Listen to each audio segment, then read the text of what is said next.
Ladies and gentlemen, please take your seats. The program will begin shortly.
Ladies and gentlemen, please take your seats. The program will begin shortly.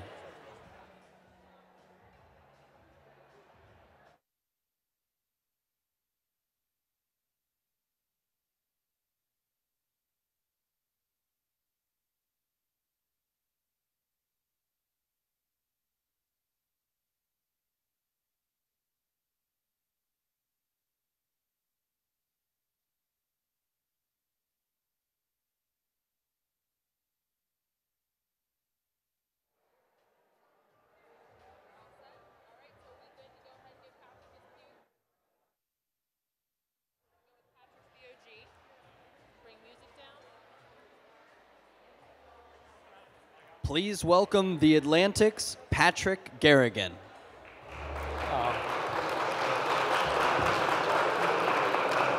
Thank you all very much. What a tremendous crowd. Thank you all so much for making us part of your morning. Again, my name is Patrick Garrigan. I'm Executive Director at AtlanticLIVE, the Atlantic's live events vertical. And it is, again, wonderful to see you all here today for this morning's conversation, Forging Ahead, an Atlantic Forum on Industry and Inclusion. Everyone loves a success story, and that is a story of Pittsburgh. New industries, new workers, new life. The city has quite literally remade itself. What our teams heard across our reporting for this event, however, was that this was no easy task. In fact, transitioning from steel to startups was hard. Retooling factories is difficult. Many workers face barriers to retraining. An industrial decline left this region without the diverse workforce it needs to move forward with an economy based on advanced industry, tech, eds, and meds. This morning, we'll also try to draw some learnings. What can the rest of the country learn from moving from an old economy to a diverse economy? What can companies here teach companies elsewhere about building diversity and inclusion into their business plans? We'll get started in just a moment, but before we get rolling, I want to thank PwC and their collaboration with the Manufacturing Institute for making this event possible. Let's give them a quick warm welcome.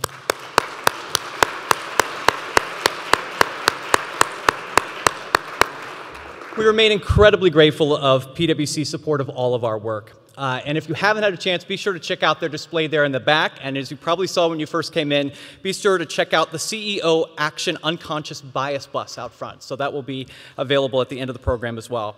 Before we get things underway, a few practical notes. Please, please, please silence your cell phones. Take that moment right now. Thank you very much.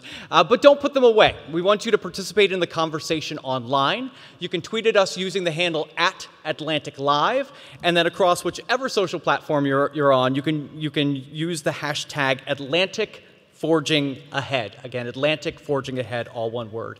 We'll also leave some time for questions with our panelists. So start thinking of some fantastic ones right now. We'll begin our conversation now with a story about how the largest company in the United States is shifting gears from traditional to high-tech manufacturing and what that means for its workforce.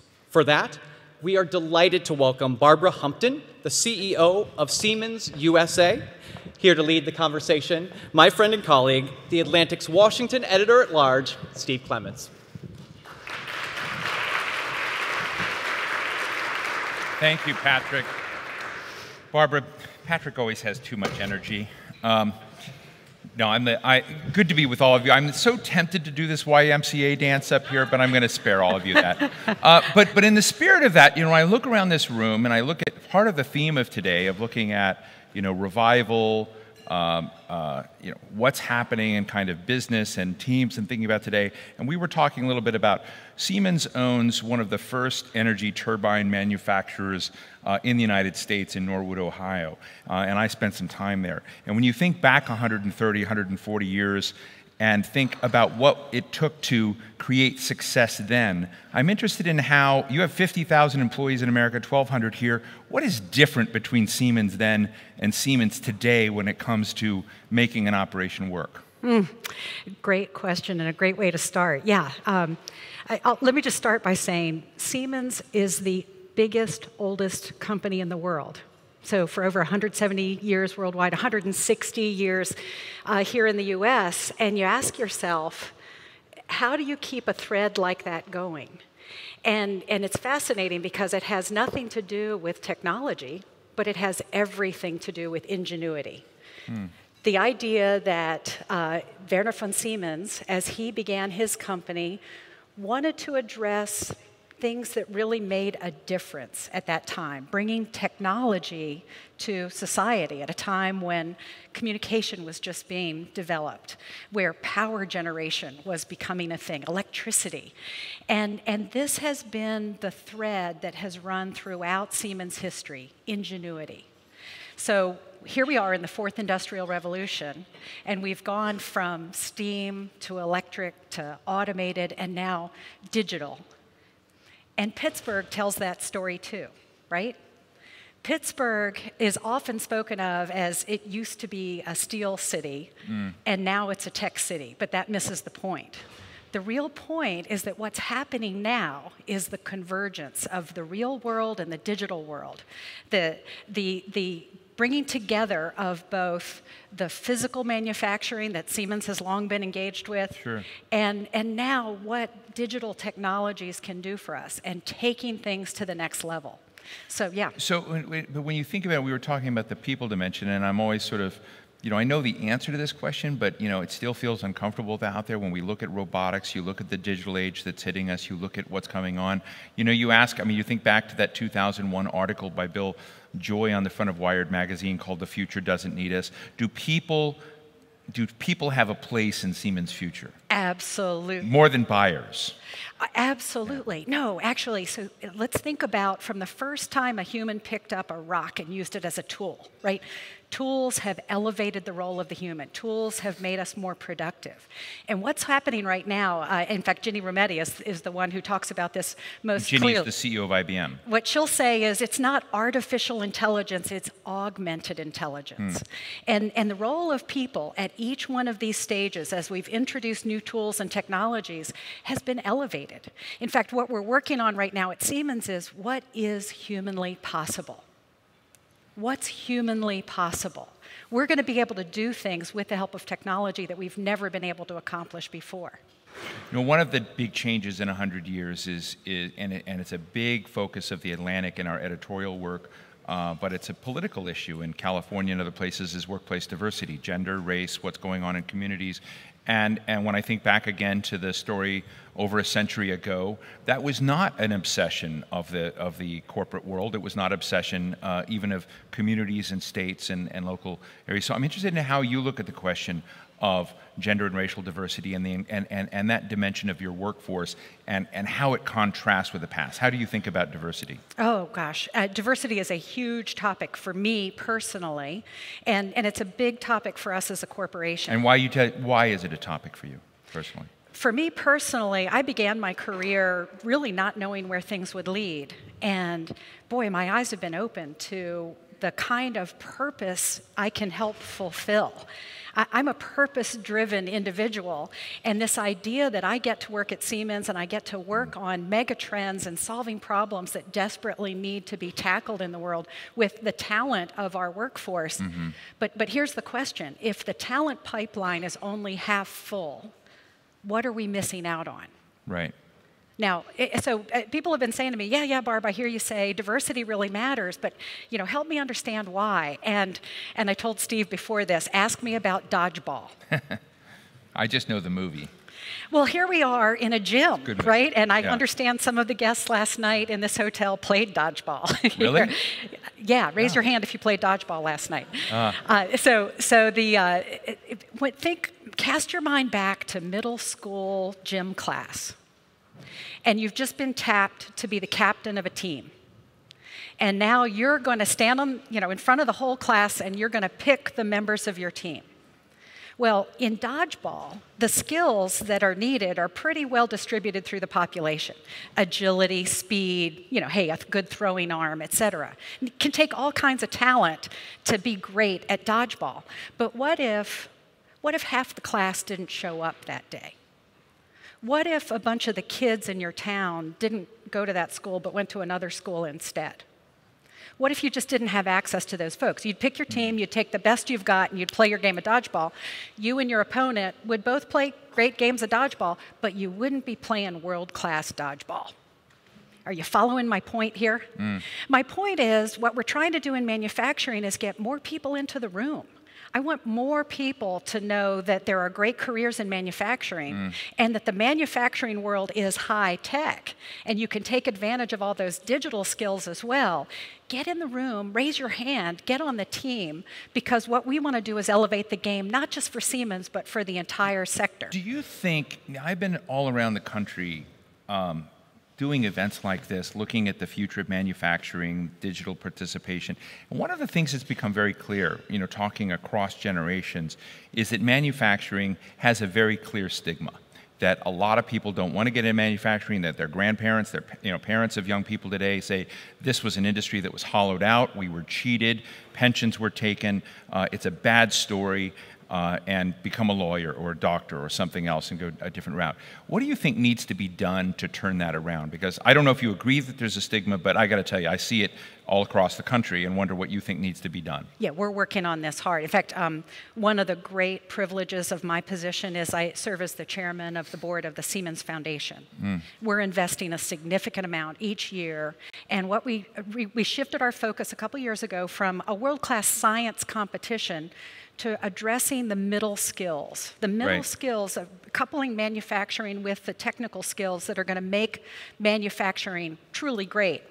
And we actually helped commission a study, and we asked parents and students who are in career technical education, what is it that drives you? And the number one answer that came back is purpose. Purpose over future earnings, et cetera. So we're asking that question of what would it take to draw people back in? And right now, I think the key message is going to be purpose, the things that we can accomplish. I mean, there's just so much that can only be done in the physical world. And we have issues to deal with in power production, in future of manufacturing, in the connected cities and the technology we'll use to advance our communities. I think the hard part now is to go reach those potential dodgeball players where they are early in their careers. Let me ask you, audience, how many of you are affiliated, went to walk through Carnegie Mellon at any point? Some of you? Yeah, Carnegie Mellon. How many of you are from California? Been there? So I am. So I don't mean any offense to Californians, but one of the interesting questions is that I miss it is competition for talent. And California is clear. You've got this massive engine. You've got Silicon Valley. You've got Stanford University. All of that lore about what was doing. But I was reading last night about how incredible the universities in this area are, and particularly Carnegie Mellon and things like autonomous vehicles. We're going to have people that are attached to different universities in this area here. But so there's obviously talent that's coming out of this region. But if you were to say, move into an area of autonomous vehicles or data applied to other kind of technological problems we have there, how do you compete against Google? How do you compete against California if you were here? Yeah, right. And in fact, we are. We are. What a lot of people don't. So how do you beat them? What a lot of people don't know is that Siemens is one of the top 10 software companies in the world. How do we beat them? We offer something that a lot of today's tech companies can't offer, and that is the chance to work on technology that's going to endure for decades. The things that we're working on right now are part of infrastructure. The power infrastructure of the US is going through a massive transformation right now. The chance to work in that realm is truly inspiring for a lot of people today. So folks are making the choice to come and work with us because of what they get to work on and because of who they get to work on it with. So that sense of team, shared mission, purpose, that's creating a real spirit for us. And people are opting and choosing to be with us. Now, I get it. There are a lot of folks who say, hey, I'm going for the money, I'm going for the options. It's exciting to be part of a startup mentality, et cetera. Well, what we're trying to do is create that startup mentality inside our own facilities. So we're partnering with educational institutions. Here in Pittsburgh, we're working actually with the manufacturing institutes and getting that spirit of innovation going here. And it surprises the heck out of people when they discover that in these industries, there's so much edginess. You're probably not going to like this question, but You know, when I see firms like GE out there, and obviously GE's in a lot of space, or Hitachi in Japan, Siemens here, you're huge. You make everything, or you used to make everything, but you're in power grids, smart cities, all of this. But you're absolutely enormous globally. And so I am interested in this question of whether, when someone talks about innovation inside and trying to act like a startup, whether that is, you know, a fig leaf for the fact that you're really a dinosaur, or how do you make it work? How do you know, for instance, Google in the robotics space is accused by some of having bought all the robotics companies at one point that were promising, and essentially sat on it and basically held back the robotics industry in the United States. And it's frustrated a lot of people in the robotics sector. How do you keep from being an innovation stifler in contrast to an innovation enabler? Yeah, this is something that takes actual strategy. And let's look at layers of innovation. Yeah, of course, one of the most important things we have to do is deliver, right? So we've got this incredible capacity to actually deliver. One of the things I like best is that we can do big things like go to Egypt and say, we'll increase your power supply by 50%. And 3 years later, we've built the power plants, and that society has power that they never had before. This is the same company, though, and I'm going to be going tomorrow to Palo Alto to meet our team from Next 47. Siemens was founded in 1847. This is the Next 47, a venture capital firm inside the corporation working with startups. And you know that in California, there's way more money than there are ideas, right? And so what is it that would say to a startup, hey, I want to work with Siemens? Well, what we do is we open up our portfolio and we give those startups access to our customer base. Right? So starting on the very front with where are we going to place our bets in some new technologies, and then thinking about corporate technologies. We're investing $6 billion annually, globally, in research and development. So we have pure research going on in Princeton and also out in California and other centers around the world. Now take that layer of innovation and move one step closer to the market. And in each of our operating companies, we have teams who are chartered with looking ahead and what is the next thing. So actually we've got folks who are walking around dreaming about what the world is going to be like in another, I used to say 10 years, but who thinks they can predict 10 years from now? I can't. So they're walking around looking at how do I take today's know-how and apply it to a better future. Barbara, before I go to all the audience and get your comments, questions, and thoughts, I know that you have said that, I know you have a mathematics degree, but you found the number of women entering technical degree programs very discouraging. So I'm interested in what you see out there, what it would take to turn that around in ways that you would be less discouraged. I often think, you know, part of the equation is, of course, the unconscious biases that we all deal with. But a second thing is simply the stories we tell ourselves. You know, how often do you wake up in the morning and you say, hey, you know, this is what I'm good at and this is what I'm not so good at.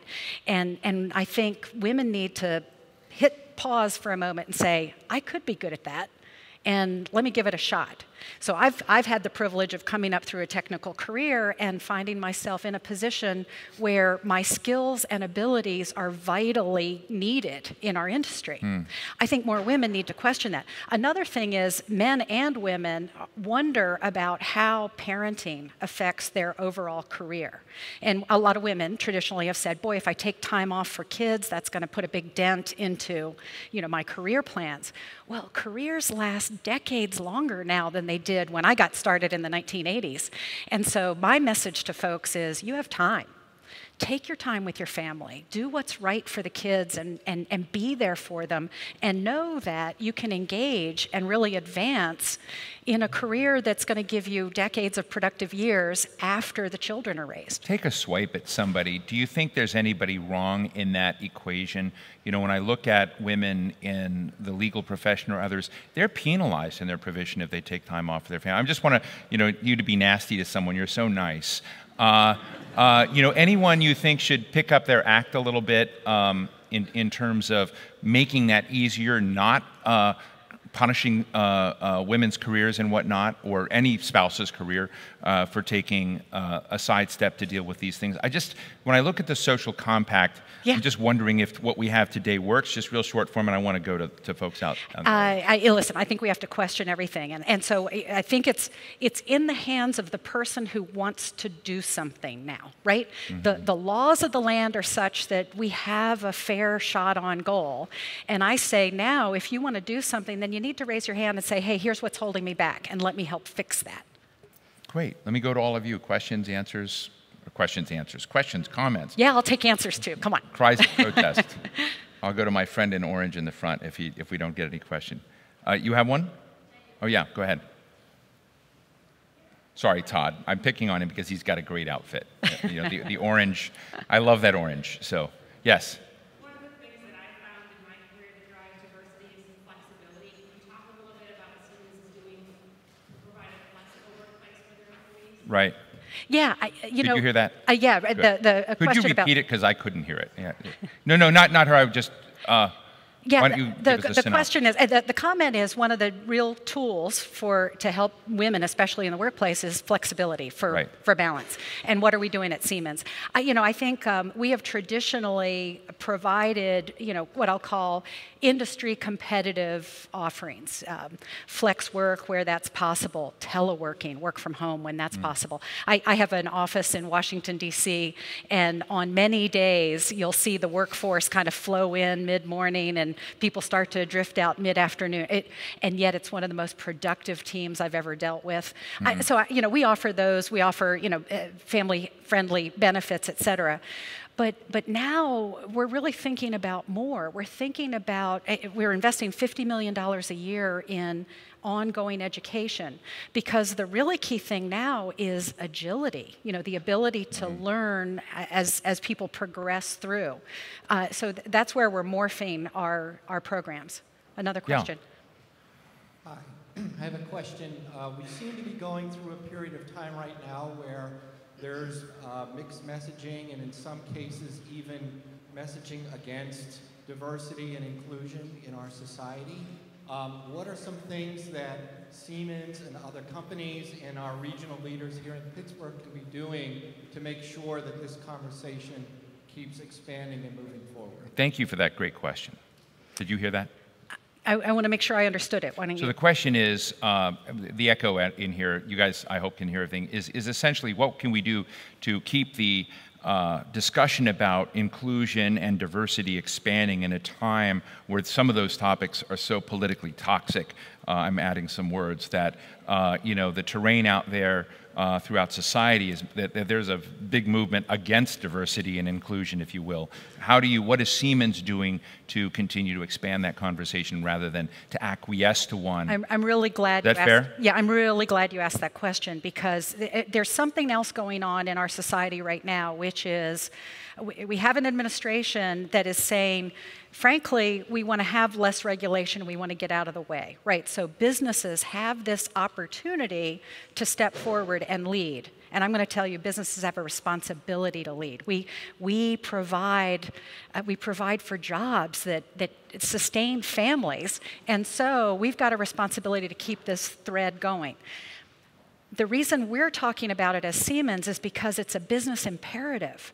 The unemployment is at an all-time low, and what we've got to do is make sure that we have access to people in order to keep our business going into the future. So for us, this dialogue is all about business success, and it actually shows through in the bottom line. I'm proud of the fact that we do speak up as a company, and as you look across society right now, you are seeing more companies step up and speak up. It's time. Just to wrap up, I'm going to acknowledge something I think is really cool about Siemens that we haven't talked about. I'm obsessed with Mars for whatever weird reason, and the Curiosity rover, which is a she, by the way, in terms of a she Curiosity, was essentially powered and designed in part by Siemens PLM software. So from me, thank you for that. I like rovers. There's more on its way. Yeah, so just real quickly, what's the next coolest thing we don't know that you're doing that you can share with us that no one else knows? That no one else knows. Yeah. let's see, something we just talked about last week in Berlin at the Global Management Conference for Siemens. We had a chance to get a glimpse into what's coming with digitalization. Say that word, everybody, digitalization, right? Where is this going to take us? And we had a chance to see what's happening in manufacturing is the next generation of what you just talked about with product lifecycle management. Mm-hmm. Everybody thinks of computer programming as this really geeky, difficult thing. Siemens just purchased Mendix. Mendix gives us a low-code environment so that people can have more intuitive interaction with the automated systems that we'll be working with. So watch this space. So she may have just shared something with us that I have no idea how to understand. So that may have been a big zinger, and we won't know for a while. But ladies and gentlemen, Barbara Humpton, thank you so Chief much. Executive Officer of Siemens USA. Thank you very much. Thank you. Thank you. It's a pleasure.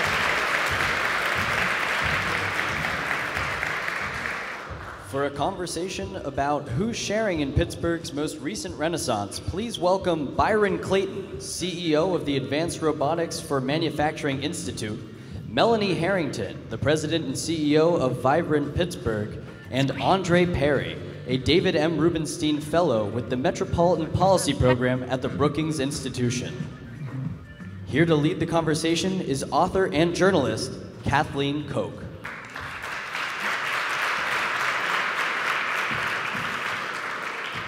Good morning, everyone. Thank you for joining us.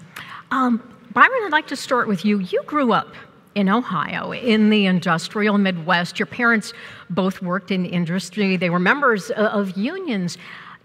What do you think when you look at cities like Cleveland, like Pittsburgh, and what happened to the well-paying manufacturing jobs, that sustained families like yours, and how is that impacting families of color today? So I'll start by saying, with me, I'm a product of a manufacturing household. So we had the opportunity to move from the inner city out to the suburbs because my parents had well-paying jobs. And it's really the reason why I had a chance to have a great education, and it's why I'm where I'm at today. What's happened over the years, and I'm a child of the 70s, so my first job was in robotics, but it was at a time when jobs were leaving the country, thousands at a time.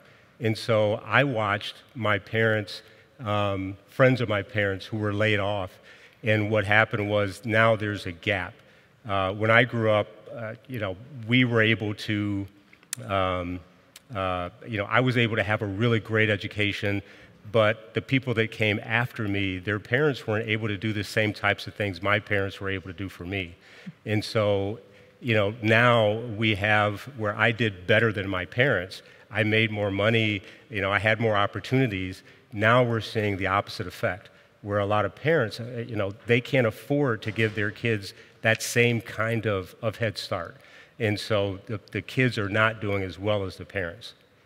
Melanie, your nonprofit organization is trying to bring more diversity and inclusiveness to the Pittsburgh area by attracting, retaining, and elevating a diverse workforce. So how is this area doing? How successful have you been so far? So let me sort of level set first. Okay. Where we are as a region relative to the top 100 metro regions around diversity is at the bottom. How? So we are underrepresented as it relates to people of color and to foreign-born individuals, immigrants in our community. What explains that? So I think a lot of that has to do with the downturn of the economy back in the 70s and 80s, the great migration of people, that is the movement of people in the U.S. just moved right around Pittsburgh because there were no opportunities here. So people left in the thousands. At the height of the out-migration of people, there was a net leaving of like 50,000 people. So it has taken years to rebound the economy, bring the jobs back. In the meantime, we missed all of that growth. But now the economy is back. We have the jobs, but we have one of the oldest workforces in the nation and still a declining population, although the decline is shrinking. We have less of a decline than we used to have.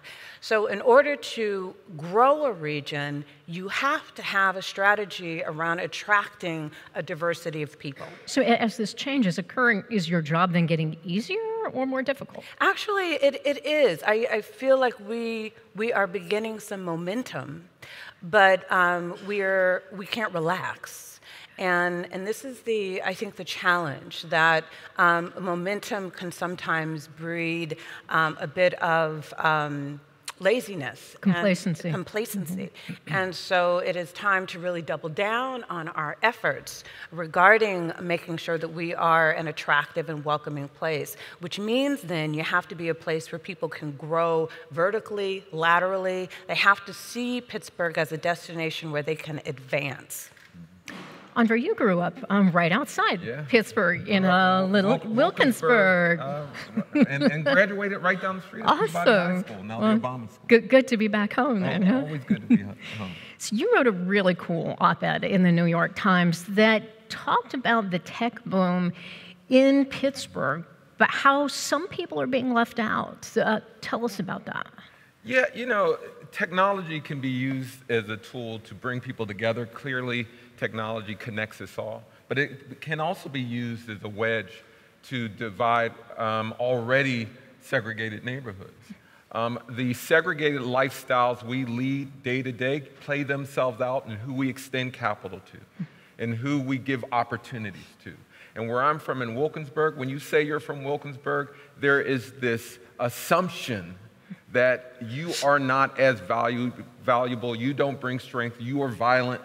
And that devaluation of black life in places like Homewood, Wilkinsburg, and the other majority black places is stifling and throttling economic growth in the region. So you're seen as a liability to society and not an asset. In forthcoming research that we got coming out, and this is nationally and in each metro, we see that after controlling for education, crime, the household structures, that homes in majority black neighborhoods are devalued between 23 and 48% less than equivalent homes in white neighborhoods, robbing them of $140-something billion of assets. Those assets could have been used for business, for start a business, to send their kids to college. And it's not because of these assets are bad assets.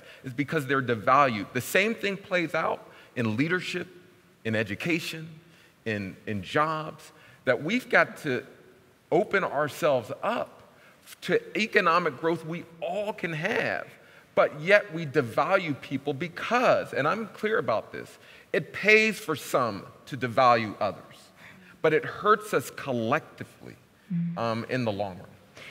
Byron, what is your organization? You can clap that up.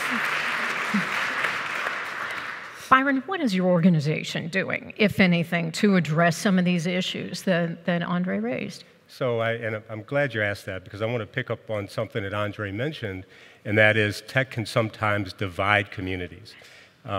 So we're an organization that's funded by the federal government to advance technology, also to create more opportunities for people as those jobs become available through technology. So we're moving to Hazelwood Green. We're going to do that mid-part of next year. You're going to tell people what Hazelwood Green is. Yeah, so Hazelwood Green is it's a 178-acre mixed-use development.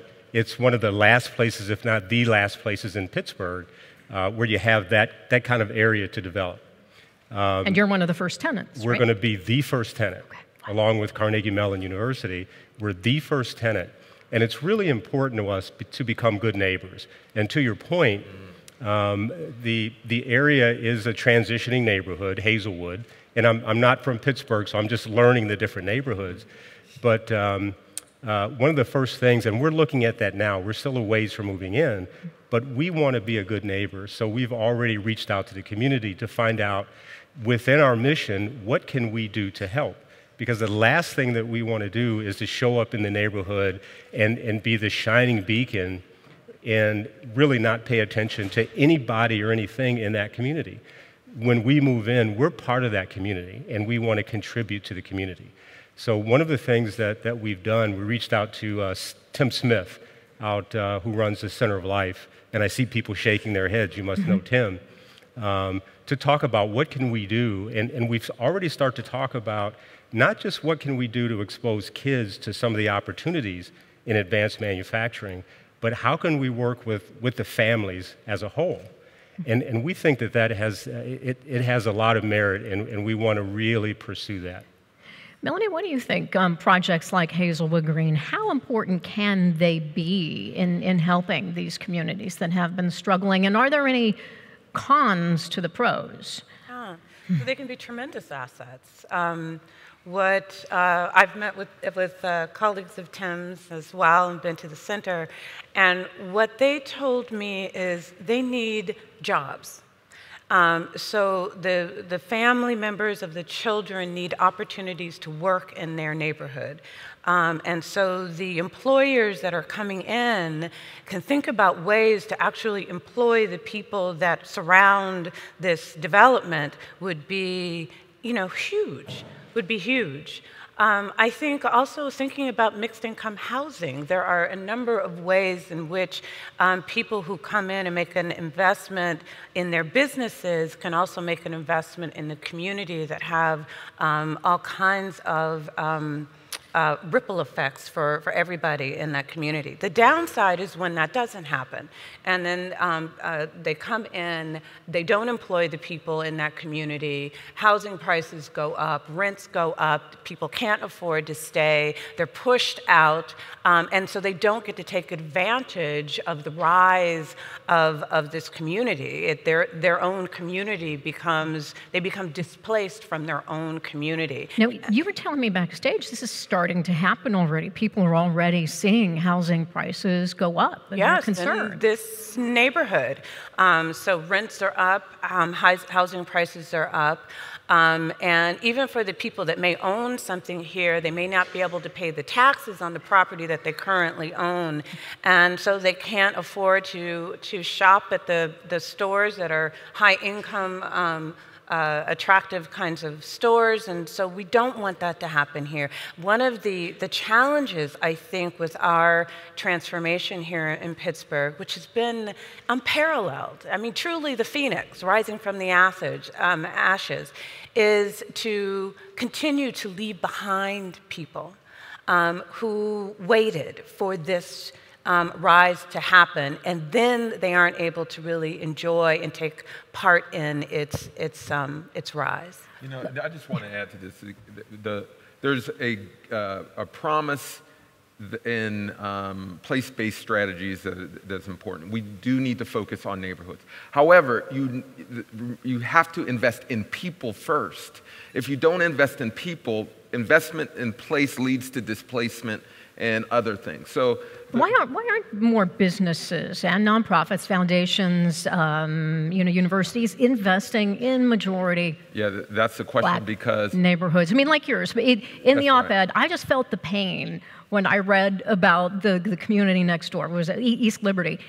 And it's gotten, what, $900 million in financing since the 90s, and that in addition to tax credits and public funding. And Wilkinsburg's gotten... Oh, I mean, a fraction. Yeah. And the they're point right is, next door. Right next door, but we invest in people we trust. We don't trust that black folk can grow from those investments. And we do know that there's only one way to grow, and that is to have deliberate investments in people. East Liberty, in this hotel that we're having this event in, just didn't happen. It happened because we trusted individuals. We trusted Carnegie Mellon. We trusted Pitt.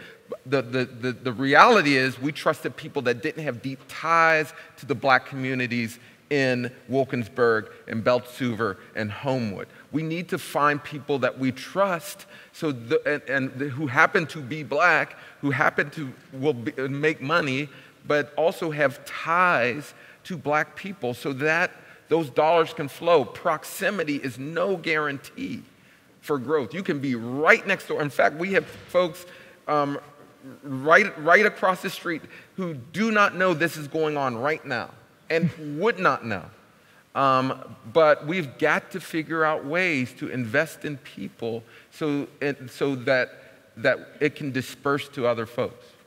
Byron, go ahead. And that actually starts with, and that starts with communication, right? So I always talk about being in the meeting before the meeting. That's right. That's where the decisions are made. And it's a burden and an opportunity for all of us to get out and get into those situations that maybe we're a little uncomfortable, but we're there and we're being heard. That's the most important thing we can do. You know, when you talk about trust in people, that begins with relationships. So it's very important for us to get out, talk to people, communicate, connect. One of the things that we really want to do when we move to Hazelwood is to be a connector and help connect the community and the people in the community to opportunities that they otherwise may not know about. Melanie, before we go to the audience for questions, I'm wondering, can you look into a crystal ball, say 10 years down the road after Hazelwood Green is up and running and full and thriving and maybe other projects around the city, what does Pittsburgh's diversity look like?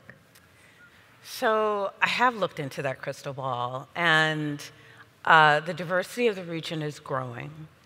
We're growing at about 2.24%. That is among people of color. That is on par with our benchmark regions. The problem is we're on par with our benchmark regions, and we're currently behind. So in order to get ahead and really sort of climb out of this last place position, we have to accelerate the growth of the diversity in our region and our workforce, which means then that the efforts that we're currently doing are actually not enough. We have to accelerate, add to, advance on our diversity and inclusion efforts in our workplaces, among leadership in our decision-making places. So it's not the individuals that are currently underrepresented at these decision-making tables. Yeah, we need to make our way to them, find out about them, but honestly, we often don't know they exist.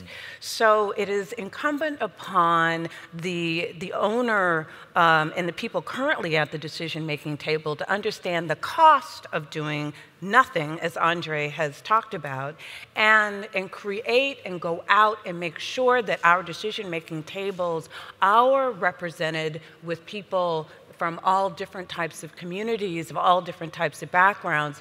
And if we do not do this as a region, we will feel the effects of that from an economic competitiveness standpoint. We sort of have to understand the case for this and its ultimate impact on our collective ability to grow and advance as a region. So that's my Thanks, thought. Melanie. All right, and let's go to questions. And if you would, raise your hand, identify yourself. We have a lady right here. I'm sorry, we didn't hear you. Is the microphone on? Sorry. There we go. Thank you. My name is Emily Brown. I'm from Fourth Economy Consulting. My question for the panelists is on the topic of opportunity zones and the potential for that federal program to funnel money into communities that have not seen it, and how communities can be at the table when these new investments are coming in. So opportunity zones. Opportunity zone, and I'll just go back to my earlier statement around place-based strategies. Opportunity zones, there's a tremendous opportunity, no pun intended. Billions will be poured into essentially properties all over the country. The problem is that many of those investments are already going on, and the way it's structured, that the folks who are currently investing will essentially reap more benefits from projects that are already non-inclusive. And we don't have enough diverse fund managers managing these funds. And so for me, opportunity zones, yes, and we have to wait for the regulations to come out, they can help improve communities. But we've seen from free market tax credits to empowerment zones in the past, or similar efforts in the past, we've seen how investments in places do not lead to investments in people. And I just don't think that we'll see the kind of regulations that will demand that investments will go to people, which is what we really do need. Okay. Did either of you want to chime in, or are we going to go to the next question? Okay. And we have anyone? There we go.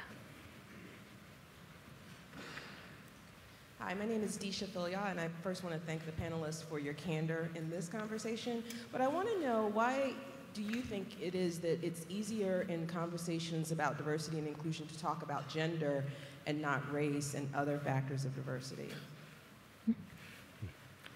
Well, well, okay, I'll start and then hand off.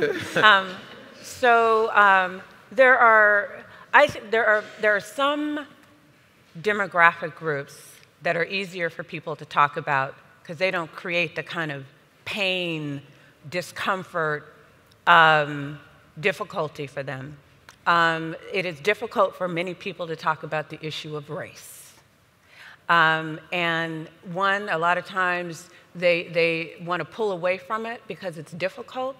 They don't have a solution to it, afraid of failure, risky, I might offend, and then nothing gets done because we can't talk about it. We can't have the difficult conversation about it. That sort of visceral discomfort causes us to pull away from it and instead talk about some things that we're more comfortable talking about. Byron? One thing, so talking about race is becoming more and more complex. And I say that because when you look within, for instance, the African American community, we used to be, several decades ago, 4 or 5 decades ago, there wasn't that much diversity within, our group. But now it's become very complex because when you talk about issues like income inequality and the income gap, we have that within our community. So you have, some of us that are doing extremely well, and you've got others that are left behind. And that gap is growing every single day. And within that, you have all kinds of divisions and different perspectives. So talking about race, it's way more complicated than it used to be, and it's getting more complicated by the day. And it becomes more and more difficult to talk about because. Fascinating point. Mm-hmm. Well, I'll just add one thing. It's also clear that white women will leverage their race above their gender. I mean, you see that at the national level where people will vote with their racial politics and their whiteness above their gender. And many black women and black men just can't do that. And so the conversation around race is very much about black and brown issues, whereas a conversation about gender can be on many different fronts. But many people just don't want to entertain that conversation about race, many white folks, because it will compromise their power position in many areas. Fascinating. All right, we have time for one final question. All right, here. Yes, my name is Jasiri X from One Hood Media. I wanted to start, I live in this neighborhood, and I think like what happens when we see tech companies come into our neighborhood is a lot of times that means, particularly if you're black and poor, you have to move out. What we don't see is an actual door in how to gain entry into these jobs. We have a school to prison pipeline, but we don't have a school to technology pipeline, especially when you're talking about if you're coming into my community, it means I have to leave. So if you don't want me in your neighborhood, how then will I think that you will want me to actually be employed at your business? So what programs, are there programs, or what can we offer to actually build a school to technology pipeline, a pipeline where then, right now at One Hood Media, we have 5 students that are doing coding classes. So once these coding classes are completed and once they have their documents, then what's the next step? Do we walk to Google, or do we go to Google? But there is this assumption in the question that we have got to go, we meaning black and brown people, have to go to Google. No, we can create things in Wilkinsburg and I'm willing to work with the willing. And there are many black, brown, white folks who are ready to invest in companies that are diverse. And so I'm also just in a place that I'm not trying to fight with people who don't value black and brown folk anymore. I have to make a head case for diversity with people who simply don't believe it.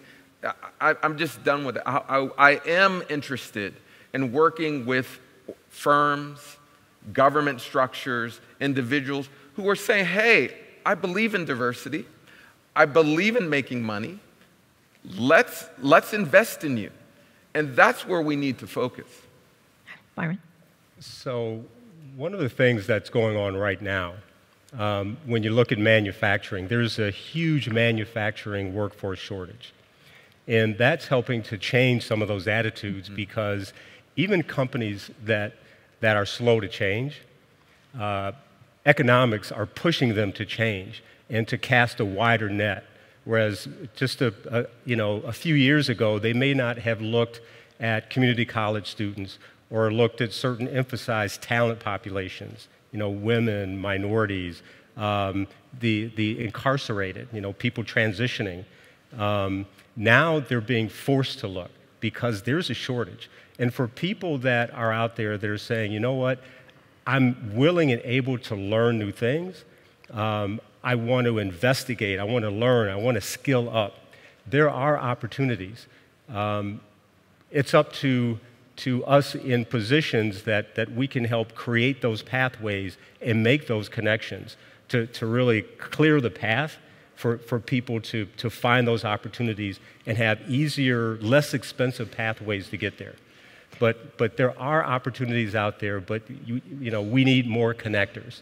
But there are some tremendous things going on right now, driven by the economy, driven by the workforce shortage, that we should all be taking advantage of. I'm so sorry to have to cut this passionate, important conversation off, but please join me in thanking Byron, Melanie, Andre. You guys were terrific, and thank you for your questions.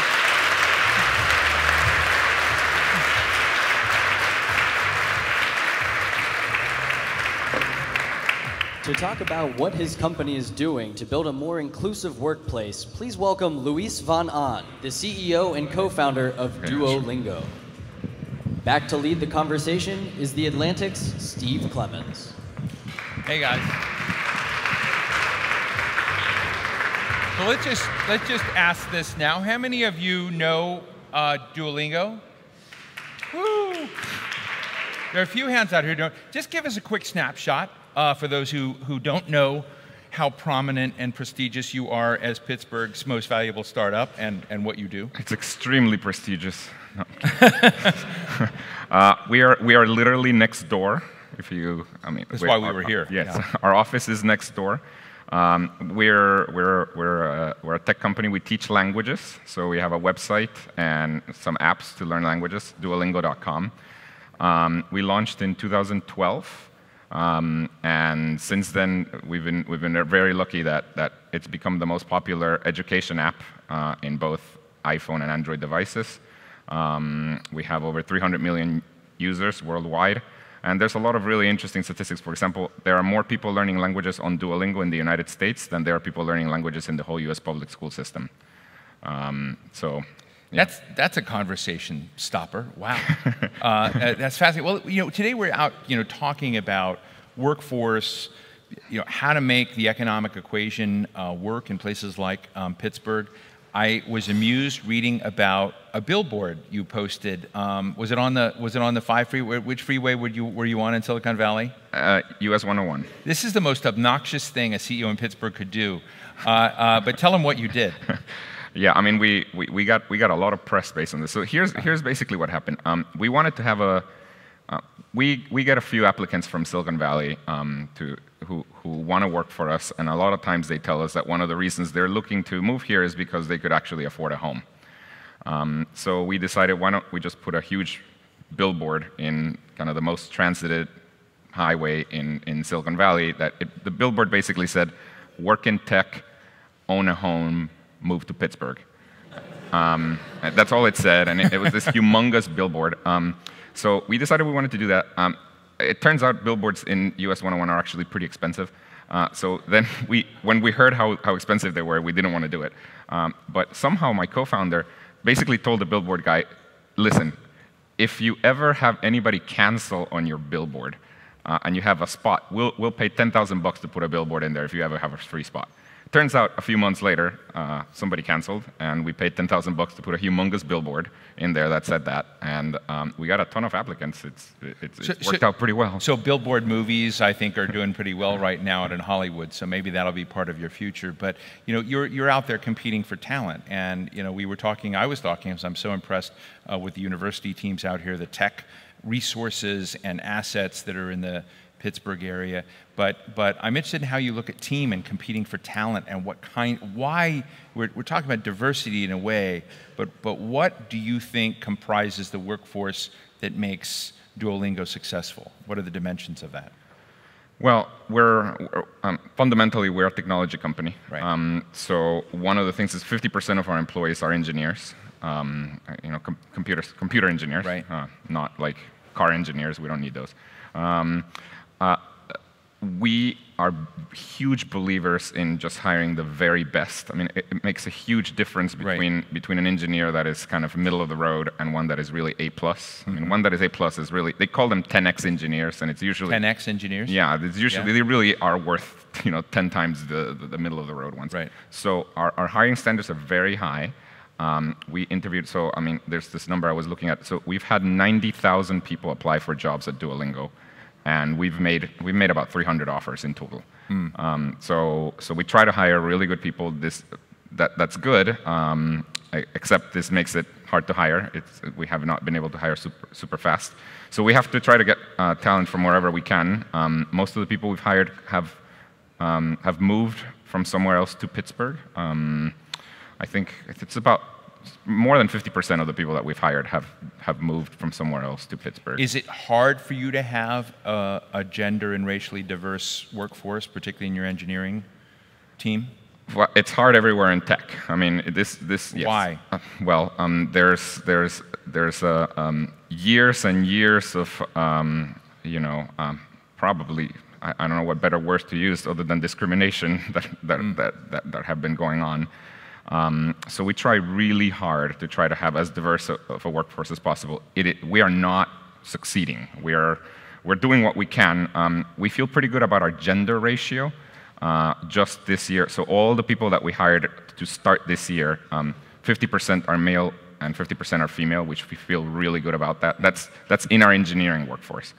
We had to do a lot to do that without lowering standards. So we had to do a lot.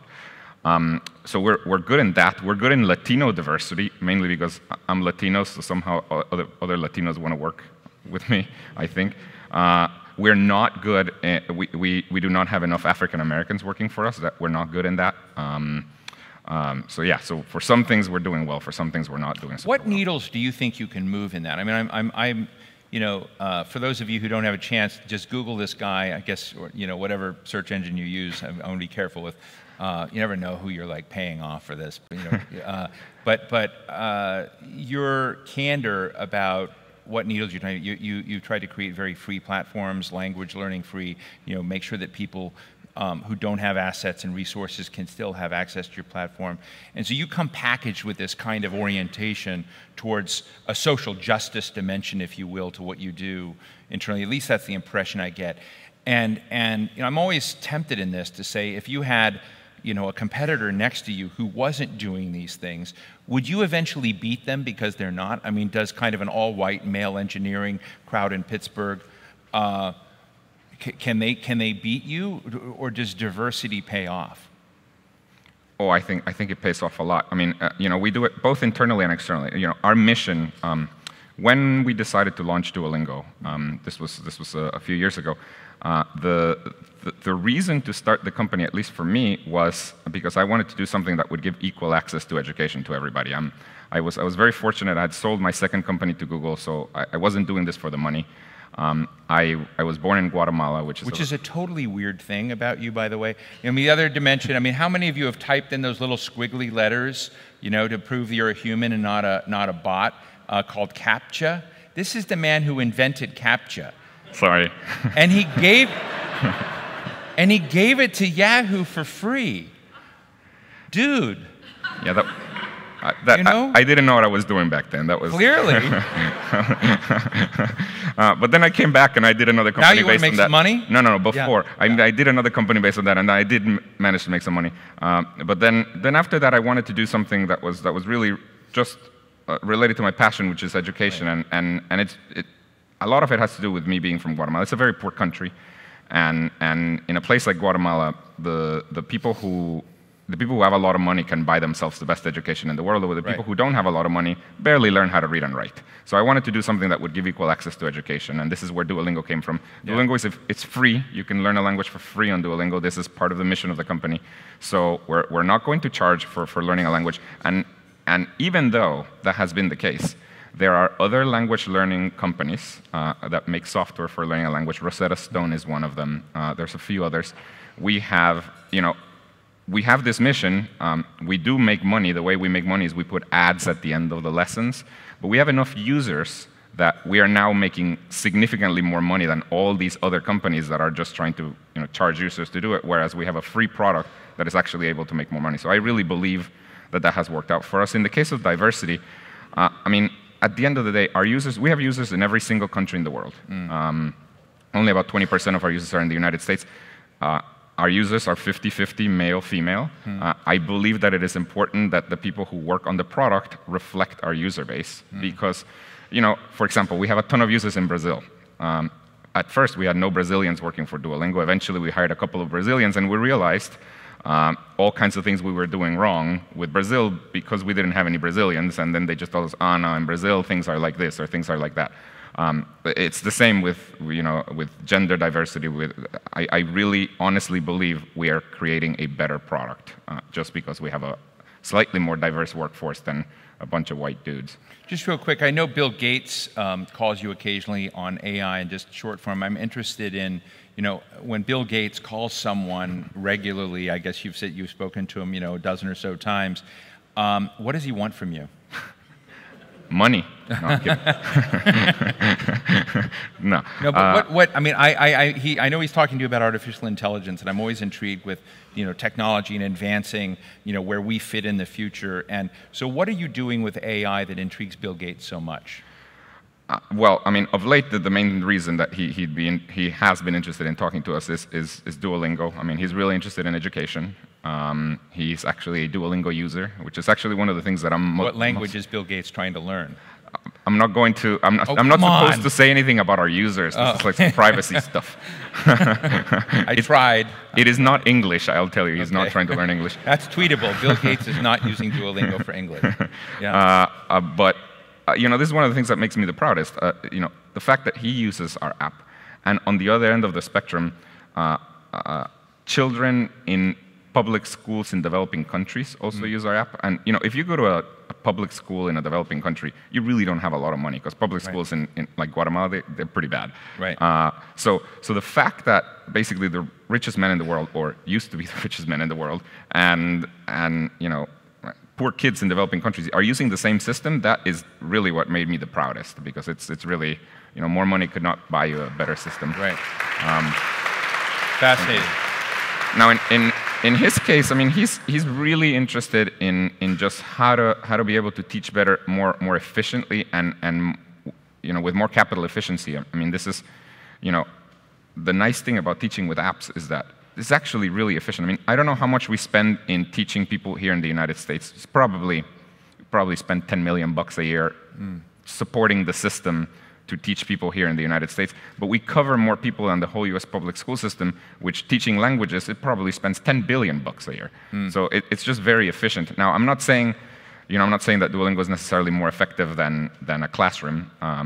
I think what's most effective is a classroom combined with Duolingo. But there are many cases, particularly many countries, where just the classroom cannot get to the kids, and so you need a capital efficient way of reaching kids, and this is why something like an app is so we just good. had a panel up here. It's fascinating to listen to. We're very committed to inclusion, diversity, and really social justice in a way being not something that's a philanthropic exercise, but built in, embedded in what we do.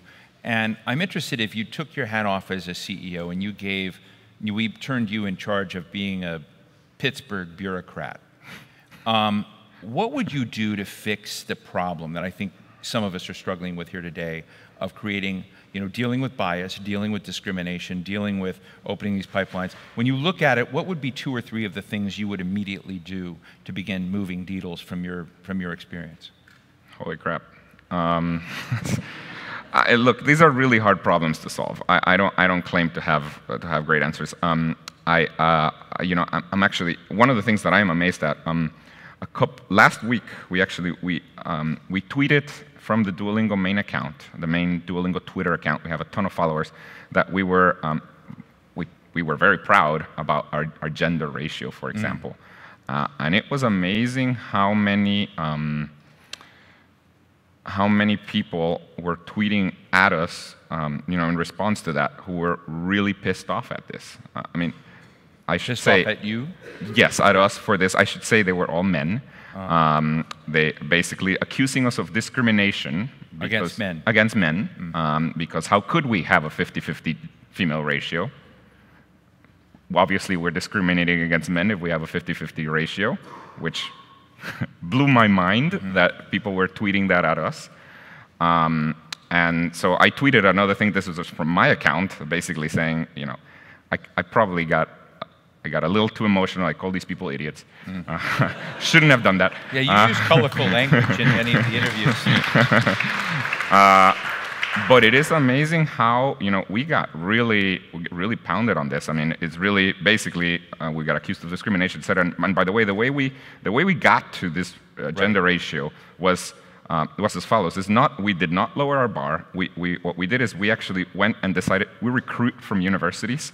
We decided to stop recruiting from any university that had less than 20% females in their computer science department. So we decided we're just not going to do that. And what? How does Carnegie Mellon stack up? Carnegie Mellon's very good at that. They're actually quite good. As far as I understand, in their latest incoming class to computer science was actually balanced. It was 50-50. So Carnegie Mellon is one of the better ones in the country. But we did cut off some very good schools that are well known, et cetera, that we just decided not to recruit from there. And in fact, we told them, we said, hey, we're not going to come recruit there. Well, we would ask first. We'd say, okay, what's your gender ratio? If they gave us something that was lower than 20%, we would say, sorry, we're not going to go recruit from there. So we told them. So this was something that I thought worked pretty well, but of course, this particular process, we got accused of discriminating because I guess we're discriminating. Yeah. I don't know. So yeah, I don't. What's difficult about this is that almost anything you do, you can open yourself up to attacks from everywhere. So probably the best thing that I can imagine doing. One of the most eye-opening things to me was this is not exactly related to hiring, but I was. A woman told me once, they said, well, you should really notice in meetings how many times women get interrupted versus how many times the men get interrupted. And I didn't believe it. I thought, it's probably about the same. This is what I thought, because I had never noticed this. And so I spent actually a whole day just not saying anything in meetings, but just counting how many times men versus women got interrupted. It was not balanced. It was, in fact, far from being balanced. And just doing exercises like that, I think, if you just encourage people to do exercises like that, I think you gain a lot of perspective. I felt bad about myself after that for months.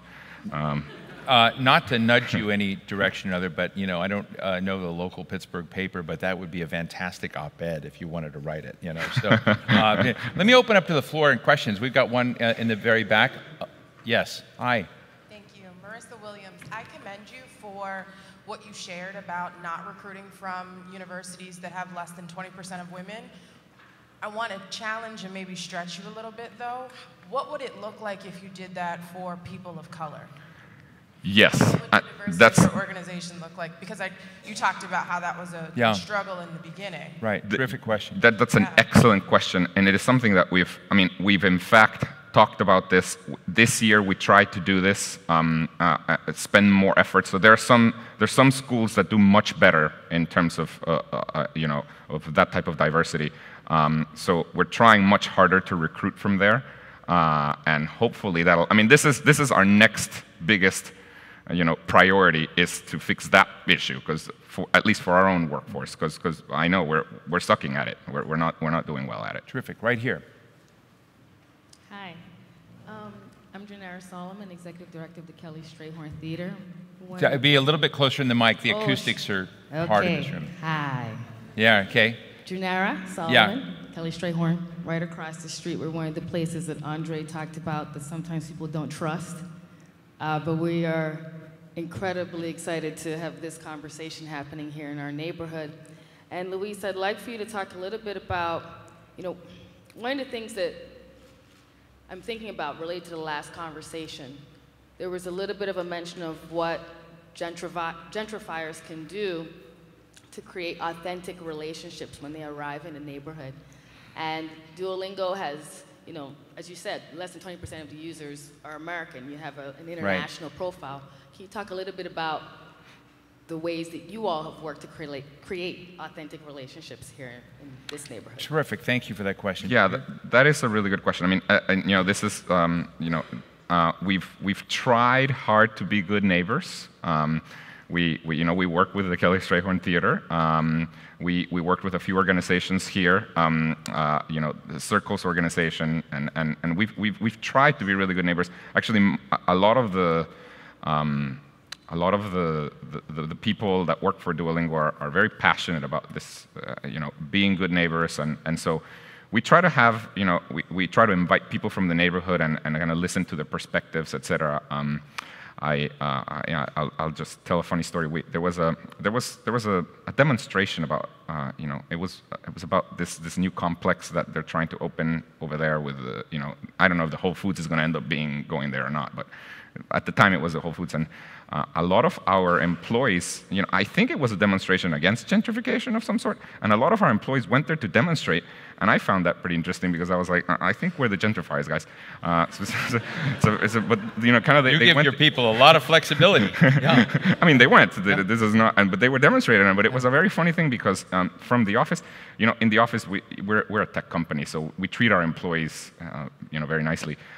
Some of the people right before going, they were like, well, we may get thirsty, so they went and got some coconut water from that we have. So I found the whole situation extremely funny.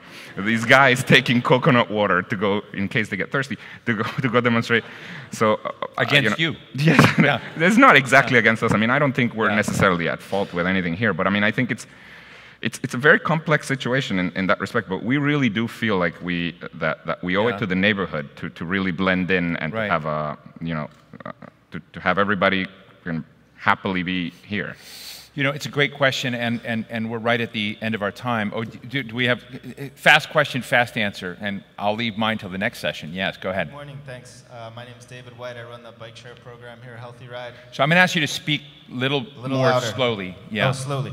I'm just piggybacking off of a question I heard earlier from the back. Could you be a little more specific about your recruiting and hiring practices and give us some advice about creating an examination or interview process that is free from the bias that would intentionally kind of recruit white males?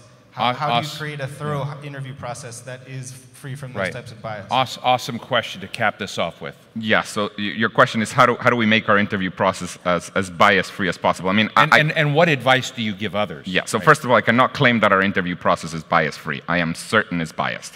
It's not on purpose, but I am certain it's biased. I mean, I don't know if you've seen. I mean, I've seen all these experiments where you show a resume of somebody, and it just seeing the name completely changes. Whether it's a male or a female name or a foreigner or something, completely changes people's perspective of what the different things in the resume mean.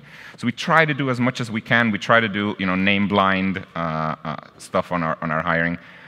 We do a lot of training for anti-bias training. These are some of the things we try to do.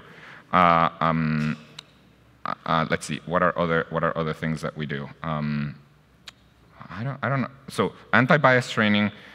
We try to blind the names of people so that people can't tell. I think those are the main things we do. But generally, the other thing is, We try to have, it's not so good when, for example, a female candidate gets interviewed only by males or only by females. So we try to have interview panels that are as diverse as possible.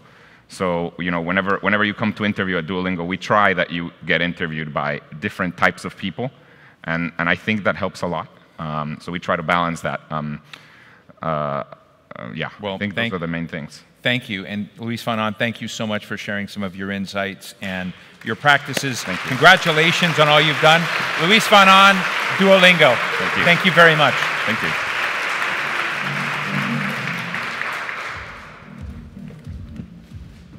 For a conversation about what it takes to diversify a large enterprise, please welcome James Taylor, UPMC's Chief Diversity, Inclusion, and Talent Management Officer, and Dan Tyler, Ingersoll Rand's Vice President for Human Resources across its global supply chain. Back to lead the conversation is author and journalist Kathleen Koch. Welcome, gentlemen. Thank you. James, we've heard a lot already today about the lack of diversity here in Pittsburgh. I know in WalletHub's 2018 ranking of the most and least diverse cities in the country, Pittsburgh scored 56th out of the 60 largest cities, large cities that were studied. How difficult does that make your job as a Chief Diversity Officer? Well, first off, good morning. Can you all hear me? Yeah. I think so. Can you hear me okay? Yeah. Great. It's a delight, it's an honor, it's a pleasure to be here. It's great to see many familiar faces in the audience. With regards to how difficult Pittsburgh lack of diversity is, for me it creates the sense of urgency and the burning platform. It oftentimes helps to level set, and the historical aspects state, if you will, the business case, for lack of better terms. So much of the priming of the pump that's oftentimes done within our respective organizations and communities, I can simply turn to rankings like that, regardless of how biased or unbiased, and say, you know what, there's incredible opportunity for us here in this community. How are you doing right now on the diversity scorecard? Within UPMC, we're making great progress. Of course, there's incredible opportunity and work for us to do. By way of context, for those of you who may not be aware, the University of Pittsburgh Medical Center is the largest employer in the state of Pennsylvania. It's the largest academic medical center in the country. And so with that, there's vast opportunity. We employ 85,000 employees. And from an internal perspective, when we look at different sectors, if you will, of our organization, we have efforts and initiatives to create an experience for inclusion, but also looking at traditional diversity metrics. How do we grow diversity at the executive level and professional levels? For us, nursing is the highest volume of employees that we have within our workforce. We have 20,000 nurses. So partnerships that we're building to ensure we have a diverse nursing workforce, but also looking at entry-level roles as well. So it's a comprehensive diversity and inclusion agenda across different sectors of our organization. So what grade would you give yourself right now? That's a great question. I have some bias knowing nuances. So I believe that you don't get credit for trying, right? I believe in rewarding results and looking at outcomes. And if I objectively looked at our progress over the course of the past 2 years, I would say that progress that we're making at UPMC is a solid B. I'm trying to be modest and didn't want to give us quite that A because there is work to do. Have to have something to shoot for. We're doing incredible work at this point, yes. Dan, Ingersoll Rand was just recognized by Thomson Reuters in its 3rd annual Diversity Inclusion Index as 37th, excuse me, 37th out of 100 global companies. So how hard have you found it to change the culture of a large enterprise like Ingersoll Rand? And when it comes to inclusivity, is it something that you've really baked into your organizational culture, or is it something later like icing? Well, I think it's interesting. Ingersoll Rand is a company that's been around for 145 years. We have 45,000 employees globally. And so being around that long, there's a culture that develops over time. And so really over the last several years, as we begin to focus on diversity and inclusion, really recognizing how that's just an important part of how we differentiate from our competitors, how we create more creative teams that are better problem solvers, come up with better solutions. We've had to make some significant changes. I'm the HR leader, I support our manufacturing, integrated supply chain portion of the organization. And so one of the things that we've done is, as employees come into the organization, we want to make sure that they feel like they belong, they're included, because that is such an important piece of that. And we've developed tools and resources just in the last few years to help them understand what are the roles that are available in the company, what are the experiences you need to have, how do you transition from one role to another. And so in our plants, which we have 50 manufacturing plants all over the world, 2/3 of those are in the US, but as employees come into those roles on day one, they feel like this is a place where I have a career, it's not just a job, I have an opportunity to develop and grow. So these are really deliberate changes because this was the first time that you were listed, correct? Yeah. In the diversity rankings. Yeah, this is the first time. So, and it's something we've been at for several years now. We do things like for all of our leadership positions, we make sure that we have a diverse slate of candidates, even if it takes a little bit longer to fill the role. And so we've been using that as well to make sure that we've got broader, more diverse representation across the company.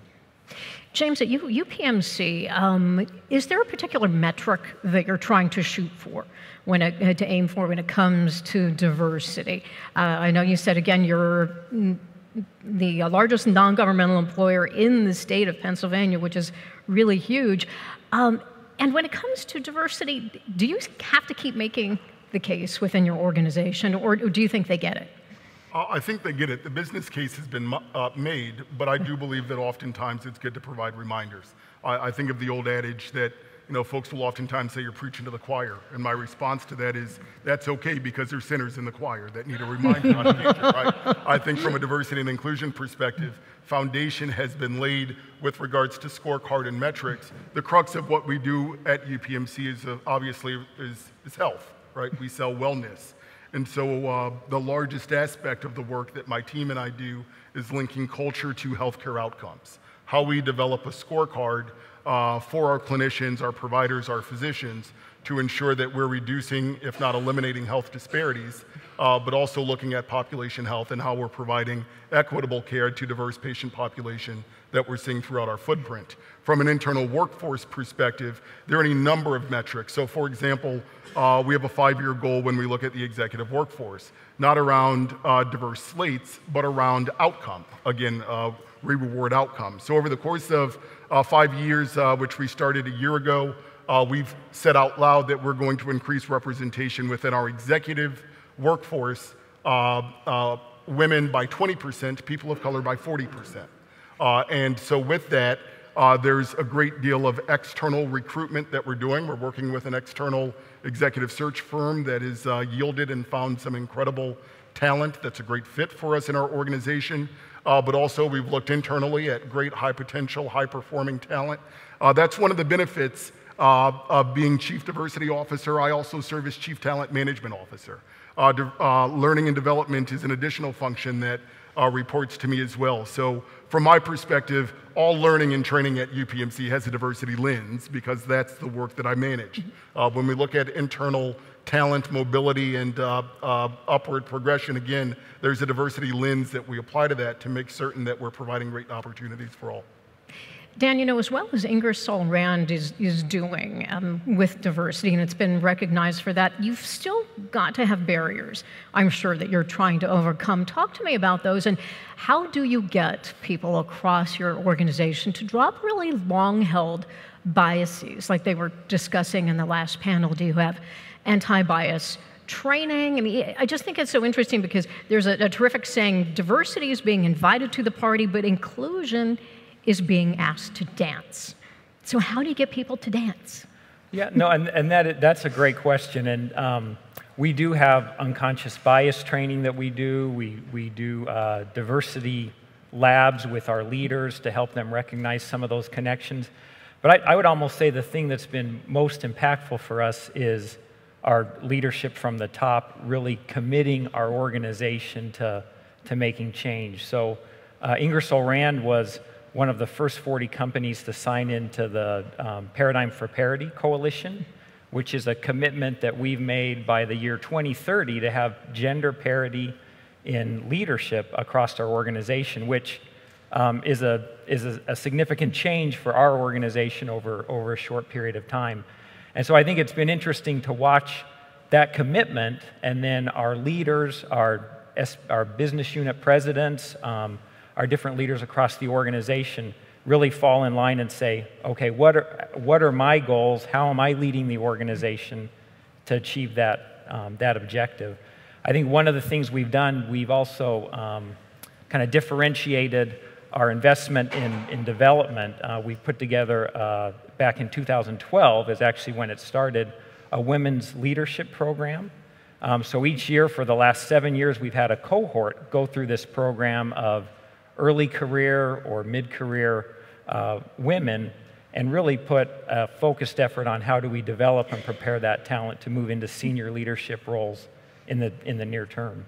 Outstanding. James, before we go to the audience for questions, I did want to ask you, in the headlines recently, there's been reporting about workers at UPMC working to try to unionize. How do things like unions, wages, benefits, the state of the economy, how do they factor into your efforts to create this more diverse and inclusive workforce? I think there are significant factors. I think when you consider benefits, wages, et cetera, you look at oftentimes throughout our respective organizations, oftentimes those individuals who are in entry-level roles are oftentimes people of color, or oftentimes working class, poor individuals. And how do you create a place of inclusion for all individuals to come and feel a sense of included within the workplace? That's critical. What I appreciated about forums like this is that it allows those of us who are most connected to the work to tell the story, right? So it's not heard secondhand through individuals that may try and put a different lens or take or perspective on it. I think when you link the experience of the 85,000 employees within the organization to serve as catalysts throughout the community, to talk about what culture is like within the organization. I could list and share with you any number of demographics about UPMC. Perhaps the most impressive one to me is tenure. Again, being an organization of our size, the average tenure for an employee at UPMC is just over 10 years. That's unheard of. As a healthcare guy who's been around the block with a couple of large systems in different communities, I can tell you that's really rare, and folks don't stay within an organization for 10 years, particularly, again, of our size and scale, when there's an experience that they're having from within that's less than positive. All right, let's go to the audience. If you would, identify yourself. Any questions? We got mics, or else we'll just keep on talking. Oh, here we go. There we go. I'm sorry, we aren't hearing you. If you put it right up close to your mouth. Is our mic on? Let's try this again. Maybe put it right up close. And can we get another mic? We'll try that just a second. Thank you for your patience.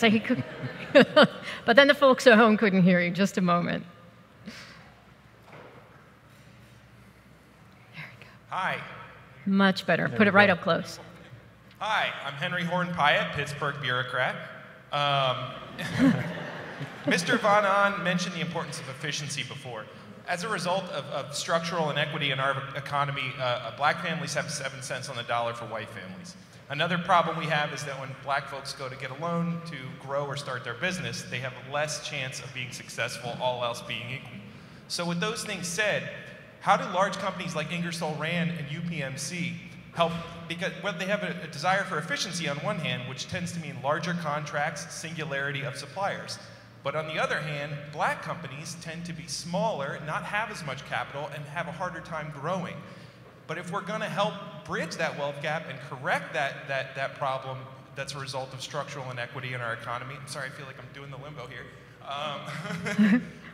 We're going to need to be a little bit inefficient and hire smaller firms, many smaller firms, to do the job that sometimes white-owned firms could do, one white-owned firm could do, in order to reverse structural inequity. But there's like an obvious conflict there between efficiency and equity. Thank you very much. That's a great question. Actually, Dan, you and I were talking about that backstage because I was mentioning, how Microsoft recently has said, hey, anyone who's going to do contract work with us, we are going to require that you offer to all of your employees 12 paid weeks of parental leave. So forcing their contractors to be good corporate citizens. And I said, do you do something like that? And you said, indeed, we do to this question. Yeah, I'm glad you asked that because one of the organizations I support as an HR leader is our procurement organization. And we actually have structured procurement where we have a supplier diversity requirement team actually that works within the reports up through procurement. And one of the things they track and measure is how much of our business is done with diverse suppliers. And so that's a target that we increase every year. I think. Do you know where you are right now, percentage-wise? Not the exact percent off the top of my head. But I do know that this team, they work very closely with our commodity managers, and as they find and partner with new suppliers, that's one of the things that they look for. So they do have a productivity metric that they drive towards, but there's also a component of how they're scored of supplier diversity representation. So that's something not always, because some of those are smaller suppliers, it's not always the most profitable, but it's our commitment to diversity because we believe in that allows us to focus on that. UPMC do anything similar, do you know? I mean, I know that may not be your area of expertise, but with minority businesses that are contracted? We do, we track, we modify and increase year over year. I will say in response to that with the lens of economic mobility, it's my belief that the leading organizations of the future will step out of their respective industry to take a voice and have an active role in advancing good work of great will throughout their community. So not necessarily aligned with their industry, but I think UPMC, for example, and our partnership with the Pittsburgh Promise, education and scholarships, again, with the intent of advancing economic mobility throughout the community. And I think that I know there are any number of incredible organizations represented by folks here who are also looking at how do we advance Pittsburgh as a region to gain the access and the skills that we need to advance diversity throughout this region. Thank you. All right, another question? All right. Well, I have one then, if we don't have anyone else. I'd like to wrap by asking each of you to give some advice to other companies, to the rest of the country, on how can companies like yours or again, other folks from other parts of the country who have businesses, what can we do? What are you teaching them here in Southwest Pennsylvania that the rest of the U.S. can learn from when it comes to building an inclusive future on an industrial legacy? What advice do you have? Well, I think for us, it's really just been taking that step and committing to this, and then I think we have the benefit of having multiple plants and have seen some where they've adopted this early, and performance has really differentiated over time. They've created more creative teams that have been able to solve problems differently than others. And so I think for us, it's kind of taking that leap, and once you've done that and start to see the benefit, then it becomes part of your business model. James? I would agree with that. I'll offer two thoughts. I think we don't say it out loud, but in addition to providing access to folks, we want diversity, not just for the sake of diversity, but we want diversity because we all in this room know that as a result of diversity, we'll become better critical thinkers, better problem solvers, better at, for us at UPMC, delivering high quality care to our diverse patient population. And so how do we get there, and how do we create that burning platform that's oftentimes spoken of throughout our respective neighborhoods and organizations? Pittsburgh does a magnificent job of honoring the past, but also leveraging innovation to move forward in the future, perhaps better than any other community that I've been a part of. And I think continuing to, again, realize the good work that we've done historically and being critical of it and saying, you know what, there's still opportunity for us to move forward and advance great work in the future. Thank you so much. James, Dan, thank you for your questions.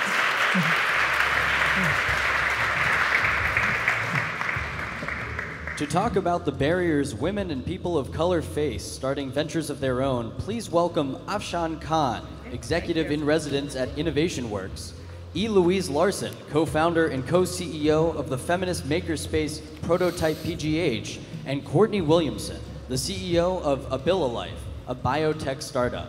Back to lead the conversation is the Atlantic's Steve Clemens. Thank you all. So I gotta tell you all, how many of you are on Instagram? Anyone on Instagram? You could be bold. Say, I'm on Instagram. Go to E. Louise Williams, or Larson, E. Louise Larson, and just follow her. She's an incredible power lifter. We've been talking about that in the back. It's something to see. So anyway, I just want to mention that. That's a kind of neat thing. You all have neat things about you. But we've been talking about, the broad dimensions of how to get the economic equation, inclusion equation right, and really beneath that, it's how to create healthy communities that are sustainable in the long run. And all three of you are accomplished. You've done great things. But I just want to ask you point blank. I'm going to start with you. Who did you have to beat to get to where you are? Who did you have to knock out? What did you have to get over to succeed? Because we're talking a little too positively. I want to know who and what we have to get out of the way to win on this topic.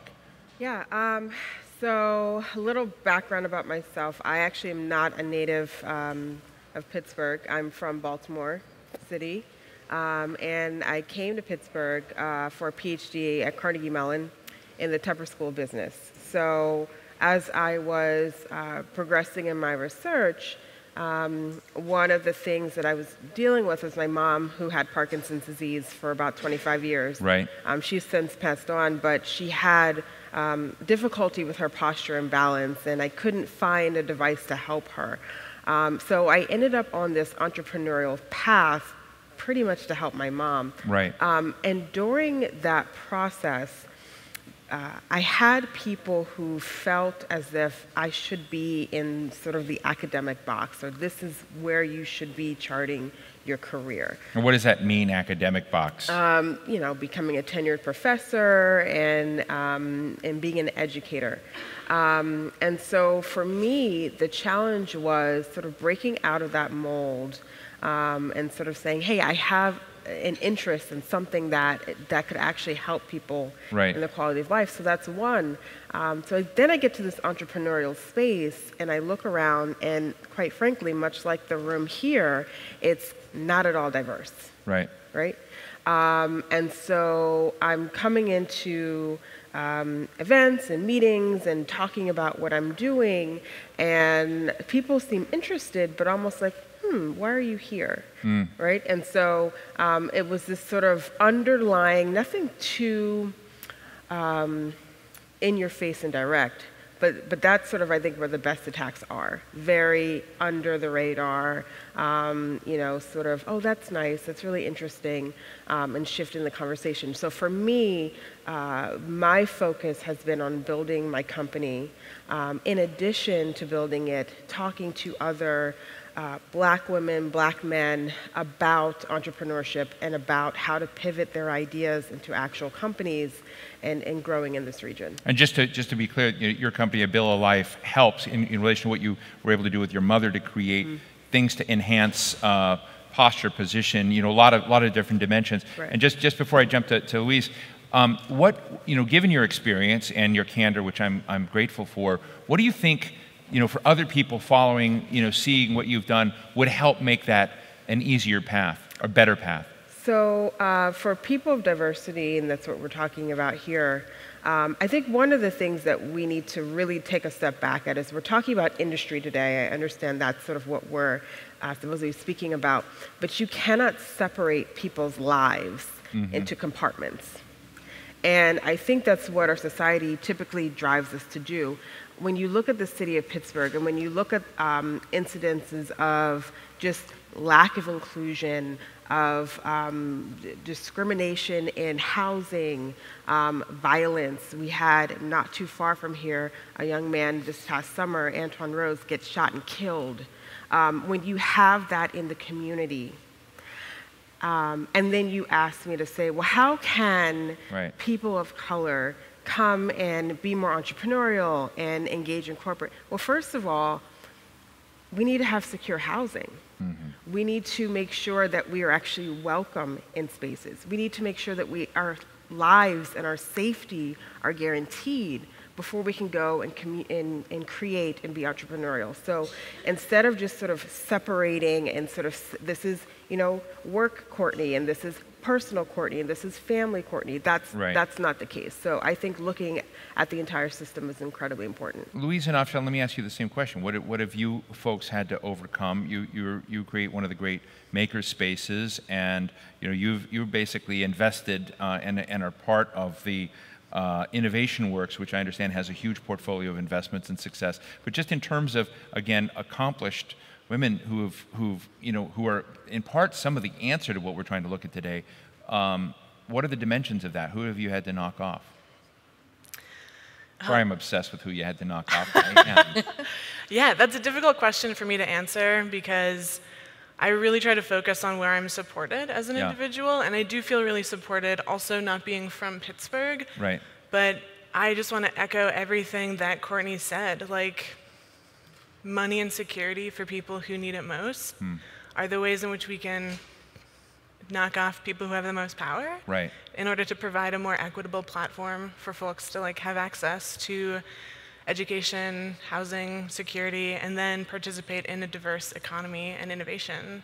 So tell us a little bit about Prototype. Is it PGH? Is it all, or is it just Prototype, your makerspace, and how you've made that accessible to those that haven't been part of the current, if you will, in there? Tell us a little bit what it's like, and also tell us about Open Swim. Oh, yeah. So Prototype is an organization whose mission is to provide gender and racial equity in the Pittsburgh entrepreneurial sector, and we do that by providing a space that's accessible in price. So we're on a sliding scale of $15 to $50 a month, but if that's a barrier, we don't want to prohibit that for being a reason why anyone can't come to our space. Our space. And we also have tools and education to support the ability of an individual to learn how to work with the material world. And our classes are sort of a holistic approach to what it means to learn to be in this world. So it's not just building literacy around tools, but it's also building financial literacy. And we've also worked with other folks to have classes on mental and physical health. Someday maybe we'll do a powerlifting class. And the last thing is that we provide a network of support. So we work with organizations all across the city to find space or make space to have conversations about what we can do to help make Pittsburgh more equitable, and also partner with organizations to give them a platform to teach whatever they're experts in. And do you follow people? Are you able to look at and kind of log successes so that folks have come through what you've done and they've gone off to create a company or worked within a company or innovated somewhere, so that you're able to kind of brag a little bit about what your place has achieved? Yes, and we would like to do that more. We started in January 2017, so the effects of what we're doing are still being developed and sorted. There's one woman in particular who, she dropped out of architecture school, and she's a Chinese American woman and didn't feel very supported in the field that she was pursuing. And she was looking to get more access to tools in the art space to continue to pursue her career as a working artist in Pittsburgh. And by coming to our space and learning how to work with CNC tools, she actually was able to not only how to learn to work with those tools, but ended up getting a job actually making boxies, which are made locally here. So she ended up working for Boxy after coming to our space and learning how to work with those tools and meeting people who sort of helped make that connection. Cool. And Afshan, Innovation Works, in my understanding is, there's nobody bigger than you now as an investor in Pittsburgh. I mean, you guys are so big. You're the executive in residence. How are you moving the needle on essentially gender and racial diversity issues? Well, or are you? Maybe you're not. We are, Steve. Yeah. We okay. are. But I think in thinking about it, we as an organization, one of the top active seed stage investors in the country, have to look internally, and then we have a right and responsibility as we work in the community and the region to walk the walk and talk the talk. So internally, we've looked across our spaces in terms of the types of individuals that we employ and the types of individuals that we engage with, and try to look at gender balance and diversity and inclusion. We've recently created a set of guidelines where in our efforts internally in our events, we have gender-based and racially based inclusion for panel discussions like the one I'm on here with my dear friends here. We look at having diversity and inclusion as part of every panel that we participate in. And then externally, we walk the walk and talk the talk. And I think, in honesty, you mentioned this earlier, that a lot of companies and organizations and the community is waking up to the fact that this is not just something we have to give lip service to. This has to be something that we actually believe in and move forward. So we are focused on increasing our efforts to reach out to minority founders and entrepreneurs. We have invested more than 50% of the companies that we've invested in the last 20 years have either a minority or a woman founder or a woman founder. And recently, we've made some great initiatives with the Forbes Fund and the Homewood Children's Village, as well as our Startable program, to engage more folks, both tech-based and non-tech-based, to invest in them, to build trust with them, and to help them compete.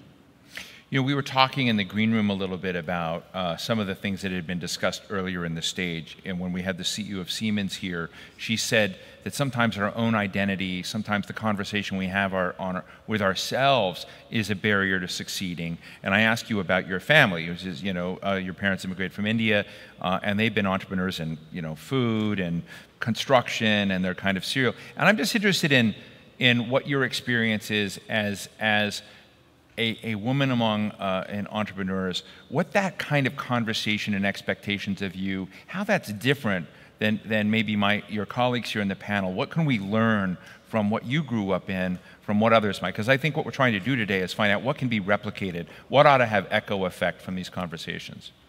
That's a great question, Steve. Thank you. Well, I'm a first-generation American. My parents emigrated, as you said, from India, and I think the immigration question is front and center in our world today.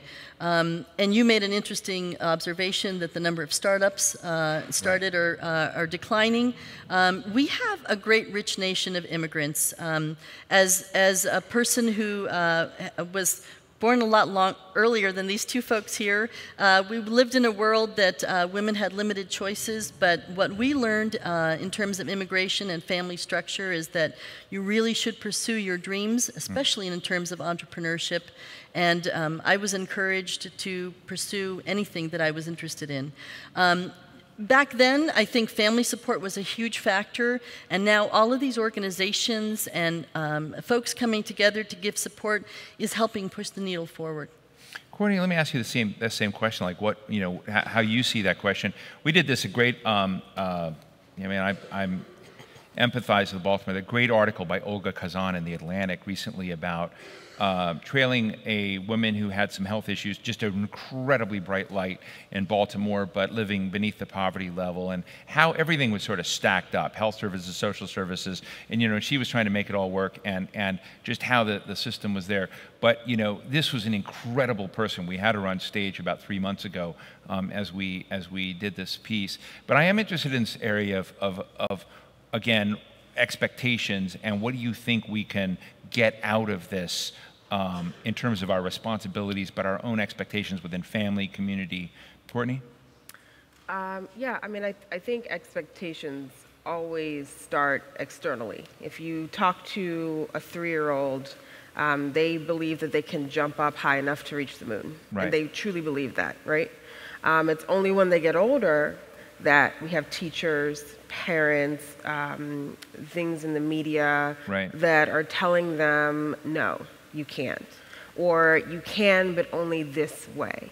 So I think what needs to happen is having open-minded communities, particularly around our young children, to give them access to all sorts of opportunities and not sort of steering them. And I think I don't know that it always comes from a negative place. I think that as adults, we want to make sure that our children are safe and happy and moving in the right direction. But I think when you sort of stunt that growth by saying, this is the path that I know because trust me, I've walked it and I don't want you to get hurt, you are limiting the fact that you're raising a new generation that's going to have new challenges and new opportunities, and that while you are older, you have not walked the path that they will walk. Right. So sort of providing that wisdom,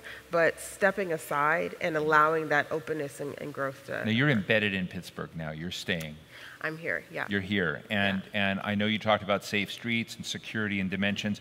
What would be 2 or 3 other things you think Pittsburgh needs to deliver on to make this a more equitable and inclusive place? Yeah, I think a couple things that are important are, I feel like there's a lot of Pittsburgh that's negotiated and talked about in spaces where people don't have access to.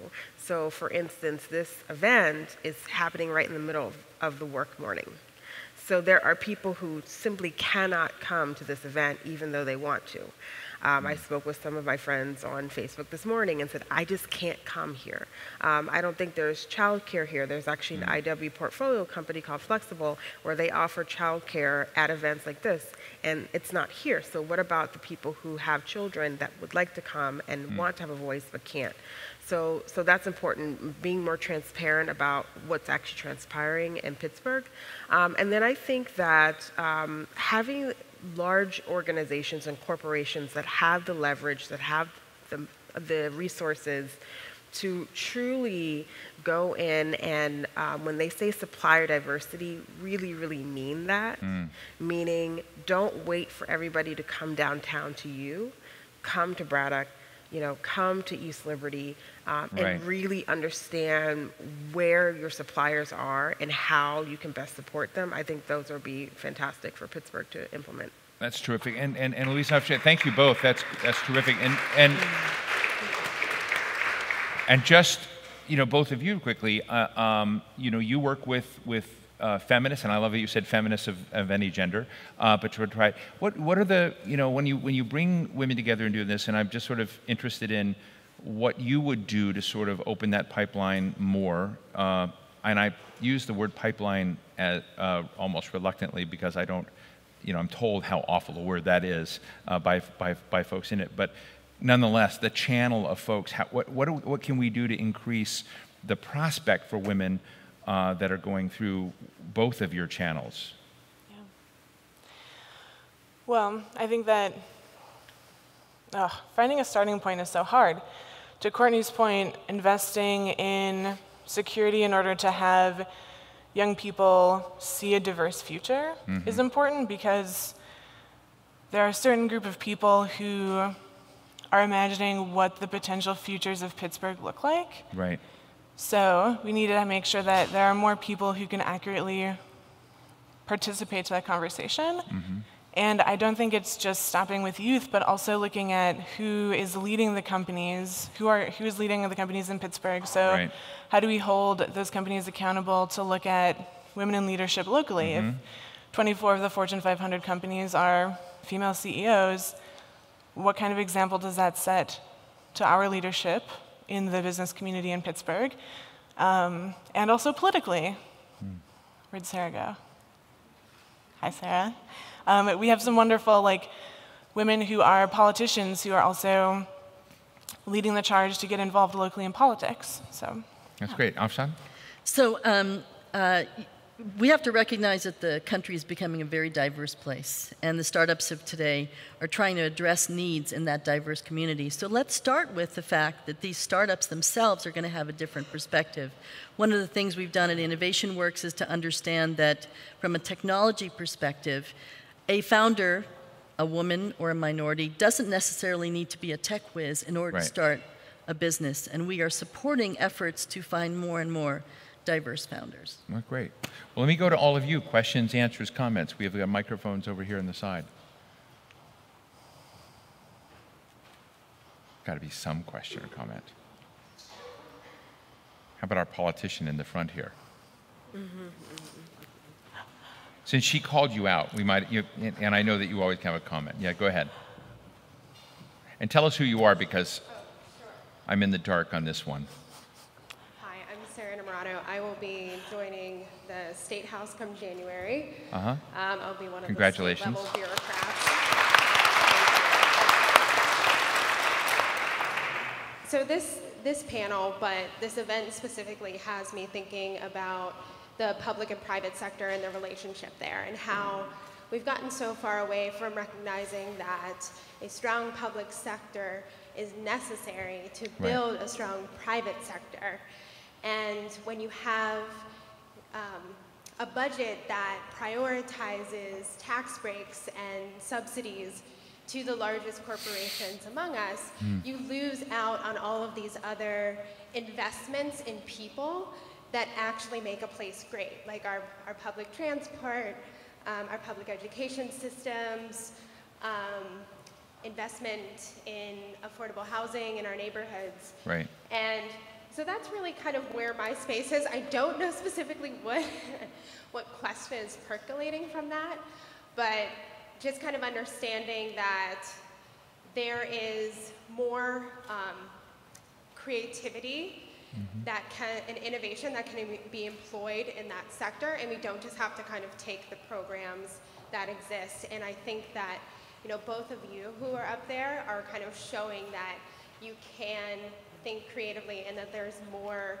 of that spirit necessary, and that elected officials and also leaders of corporations should be looking on how we invest in that space to really create a more solid foundation that can build on the equity conversation that we're having here today. Thank you so much. I really appreciate and congratulations on what you're doing. You know, there's a new book out there, and I don't know the exact title of it, but I think it's called The Rise of the Mid-City, and it's been looking at the population shift from America's biggest cities and the mid-sized cities like the Dallases and the Oklahoma cities and the Des Moines. They're growing at different levels. A guy named Mick Cornett, who was a former mayor of Oklahoma City, did this really wacky thing. Oklahoma City was being recognized as one of the fastest growing economies, lots of startups, but it was also being recognized as one of the most obese cities in the country.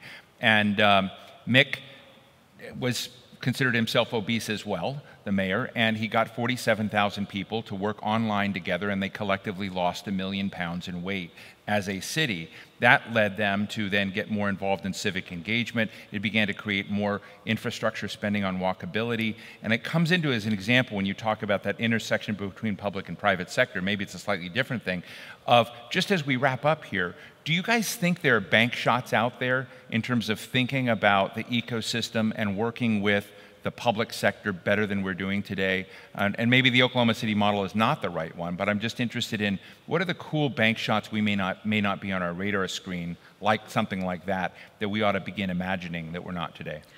I'll jump in there. Innovation Works held its first diversity lunch over a weekend with Flexible as babysitting services. And we engaged a whole lot of organizations like the City of Pittsburgh Innovation Department and the African American Chamber of Commerce, and a whole lot of voices and folks who felt welcomed and supported, and we plan to do more of that. That's great. Louise? Yeah, I think looking at examples that we have in our community, like the diversity lunches, like our representatives in politics, and also more cross-collaboration. So we just launched a City as Our Makerspace program where we're looking at partnering with organizations like A Piece of Mind in Wilkinsburg, Flower House, Black Unicorn Collective, and building cohorts to support women, particularly women of color, as they move into entrepreneurial pursuits, and then allowing them to come back and mentor other folks who are interested in to be aspiring entrepreneurs. Terrific. Courtney, last word. Yeah, I'd love to have like an open house of some of our city buildings and offices, as well as private sector offices. I think that so many people that are underrepresented have no idea what any of these organizations do at all. And they also have no idea that a lot of them are actually mandated to advocate for them. So I'd love to have an open house where we have maybe a week or so where each organization allows people to come in, ask questions, and get feedback. So I think that would be definitely doable. All good ideas. Thank you all. Courtney Williamson, CEO of AtlanticLIVE, Louise Larson, co-founder and creative director of Prototype PGH and an amazing powerlifter. Be sure to check her out on Instagram. And Afshan Khan, Executive Residence, Innovation Works. Thank you so much for a great conversation. Thank you. Thank you. Thank you. Thank you so much.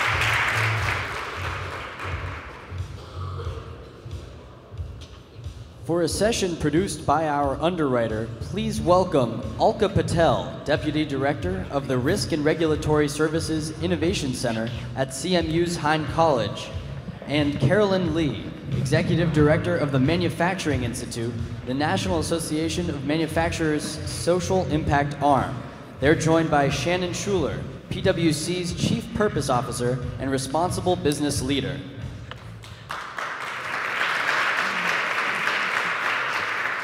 Well, hello everyone, and I have these wonderful ladies, and we have spent some time today out having coffee and at the tables, and so we're looking forward to a very good dialogue back and forth. But I guess one of the things that as we sat there and we were listening to all the great panels that came before, wanted to start with, there's not an option to change and to become more diverse and more inclusive. By 2030, the majority of young workers in America will be people of color, and by 2044, the majority of America will be people of color. So it's nice to think that, oh, we're going to wait and figure out who's in college or how to recruit people, but that's actually not going to be the makeup. That is not going to be the people there to recruit.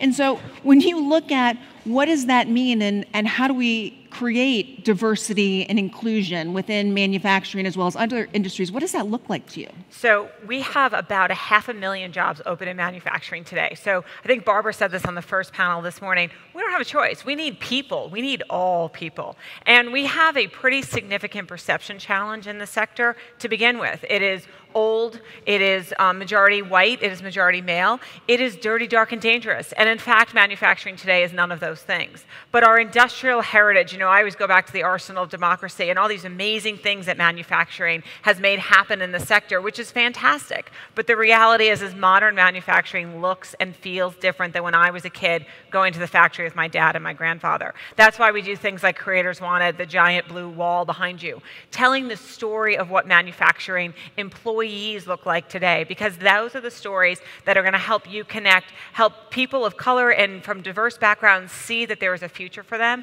So for us, it's people. We need people. We need all people with diverse backgrounds and experience. That's going to make us better as companies. That's going to make us stronger as an economy, and that's going to help us compete in the world. And when you look at the notion of, we've talked a lot today about diversity, right, and certainly on the board behind us it talks about inclusion. Those are very different things. So kind of how do you look at those things differently to really be able to articulate what does that mean? Sure. So I encourage you all to take a look at the report we just released with PwC last week on this topic. And it really encapsulates and really focuses on the good work that's being done in the sector and what's happening in manufacturing in diversity and inclusion. I think this is a great throw to Alka to talk about her experience. But it's not just we need a diverse workforce. We need to look out and say, okay, we are diverse. We're meeting our metrics. We're measuring the right things, and we're getting there. It's how do those employees feel about where they are? That's the inclusion part. So diversity is an important part of the equation. We need to focus on that because we need to bring a diverse population into our factories, into our facilities, and our businesses. But we need to make sure they are included and that they feel welcome, that their voices are heard, that they have a place to go, a community that they are a part of, so that they stay. Because for manufacturers, it's not just attracting the workforce, it's keeping them and retaining them that is really critical. And Alka, so her story is phenomenal. I mean, besides being a lawyer, working at a bank, and now at CMU, she started in manufacturing. So you were a woman and a person of color in manufacturing, and then you tried to go back to manufacturing. What was that? What did that feel like to you? Sure. So after I graduated from Pitt in engineering school, my first job was at a steel mill, the Latrobe Steel, and it was the only job I could find locally. I wanted to stay here, and so I was the first young hire after 15 years, right? So imagine sort of the age gap. I was one of 4 women engineers. And I was the only woman engineer of color. And so, as you can imagine, I kind of had sort of 3 barriers or obstacles to kind of overcome. And so, I can tell you, while from a professional work experience, it was a great learning opportunity. From a personal experience, it was a challenge, right? Like the feeling of belonging, the feeling of inclusion, the feeling of like, who do I go to talk to about certain issues? I didn't have anyone, right? And I think it was really critical too, to your point, Carolyn, about having visible role models, right? So there were 4 other women engineers there, but did I see them in senior leadership levels? Did I see a career path? What was I going to do, you know, as I progressed in my experiences? And so I think Steve probably guessed this, and I think he said this at the beginning. I ended up leaving the manufacturing world and got my law degree because I didn't feel like I belonged, and I didn't know where my place was in that field. Fast forward 10 years practicing law, went back to a steel company and now as a lawyer, and I thought, okay, it's been 10 years, things have changed, right? And it hadn't. I was the only female person of color lawyer in the legal department, and those discussions of how to be included, how to feel belonging, wasn't there. And again, I wasn't seeing the female women of color leadership role models, right? Like, so, you know, if you want to progress to something, you want to have someone kind of guide you, you want mentors and sponsors, and every time I looked around, there was no one that looked like me that I felt comfortable talking to, and that was definitely a challenge. I think one of the things that we're seeing is you have to be deliberate, right? We've seen for a long time, for the past 20 years, right, there's been a business case for diversity, how that will help you be more profitable, how that will help you innovate more, and yet companies have made the decision that that's okay. I can do a $2 billion deal, but I still can't change my workforce to be diverse. So what's going to change to say now is the time? Who does that? Is it the CEO? Is it this new workforce coming in? Who's accountable? So I feel like you got to start at the top, and that's why CEO Action has such an important role. And we heard this from Dan earlier from Ingersoll Rand. You need to have leadership say, this is a business imperative for us. We need to affect change from the top. We need to, they would say in manufacturing, you know, we do what we can measure, right? That is where the focus goes. So we need to set that and we need to put that in. But we also need to work across the community. We need to talk about the opportunities. We need to change the perception so that people know this is an opportunity they can go seek. Manufacturers have gone from a time where you just hung out the open, you know, the help wanted sign and people came to you, that now we're in an economy where we need to go and find them and recruit them. We need to actively engage. So we need to think about what is the diverse environment, what are the diverse audiences. Louise talked about this before. How do you go to different institutions and recruit? How do you talk to the institutions about their recruitment so that they are pulling from diverse populations into their student body for us to then. So we've got to go both ways because this is a crisis. We cannot compete without the workers. The robots are coming, but they are not taking over. I say that every day. We still need people at the heart of what we do at in manufacturing. So therefore, the skills are changing, the jobs are changing. Employees will say they're doing more interesting things with critical thinking and the things that they enjoy because they don't have to do the basic things that they don't like as much or that could hurt them, that's repetitive. That's what the machines are doing. So we need people with different skill sets. And so we need to tell a better story. We need to change from the top and measure things differently and have a focus on it. But we need to work together to show what the opportunities are. And I'll just add, you know, I really think it takes intentionality and accountability, right? I think those are the 2 critical factors. And it's kind of been touched on throughout this morning. But really, and I think this was highlighted in the report, the thought leadership piece that both organizations have put together. This isn't an HR imperative, right? This is a business strategy, right? And so as a potential employee of an organization, I'm going to see whether you're really serious about it. And I'm going to go look at your board of directors. I'm going to go look at your senior leadership and see, does anyone look like me, right? Does anyone have experiences like me? And that will really be eye-telling or telling. In terms of accountability, metrics, right? Being able to measure metrics and being able to demonstrate that things are happening. And I think those are going to be critical pieces. I also think that this new generation isn't going to put up with this, right? Like, we can only talk about this for so long. We can only talk about the fact that we're interested in diversity and inclusion. We're trying, right? But I think this younger generation is going to force the issue and force the conversation to change and demand results. Well, it's interesting. I think we've gone so long, to your point, of trying to measure, right? So diversity is the number that's in the box, and we're going to try to do things and programs and tools to move what's in the box. But what we're talking about now is creating a culture that's inclusive, creating a culture that people can actually belong in and they feel a part of. And I think one of the things with CEO Action for Diversity and Inclusion that now 508 CEOs have signed up for, one of the things that they've all agreed to do is to start having difficult conversations in the workplace. So think about all the things that you're not allowed to talk about at work. You're not allowed to talk about race, LGBTQ, religion, politics. Well, you know what? Because we all see that after we leave work, all over the weekends and all of our time, how can you get to work and not talk about those things? We have to talk about it. And yes, at the panel before, talking about race is really hard. But if we don't talk about it, how in the world can you create a culture that's welcoming to it? How can we be deliberate about solving it if we can't even talk about it in the first place? So that inclusion part, that cohesiveness part, having that community, the employee resource groups, having that place to go, seeing what the career paths are and the opportunities are, and being able to have that mentorship, and people that you can say, okay, I can aspire to that because I can see it. That's especially important for the kids and for youth today. Everywhere I go across the country to talk about manufacturing careers and opportunity, they'll say to me, if you can't see it, you can't be it. You need to see, you need to have the role model, you need to understand what those jobs, that career path, those opportunities are, and see that it is welcome and opening for you. Right, and I think it's really important to have transparency around that process, right? So for individuals who are coming into organizations, what does that progression look like? And then I would challenge organizations to look at their current job descriptions, right? They might be 10 years old, and maybe you did need 5 years of experience in certain things back then, but not anymore, right? Think people are agile, skills are, people are developing their skills, and so being really transparent about it, using technology to see whether your job descriptions are gender neutral, right? And there are ways to do this, right? But it takes intentionality, it takes time to think about this and go back, and it takes work and effort. For sure. And it's worth the doing. Definitely. Absolutely. And so I know we're out of time, but the one thing I would encourage you all to do if you haven't is outside is the CEO Action for Diversity and Inclusion Unconscious Bias Blind Spots Bus. And what I think is important is in addition to having CEOs say we need to have difficult conversations, whether it's around the Me Too movement, whether it's around a shooting that happens, whatever it is, we have to talk about that in the workplace and understand what our people are feeling. The other thing we have to do is realize we all bring biases to the table, whether we think we do or not, and we have to acknowledge them, be thoughtful to them, and make sure we address them so it doesn't cause us to make decisions that are unintentional, but are really intentionally hurting our workforce and hurting the future of our companies. So thank you. Thank you to the panel. And thank you for having us.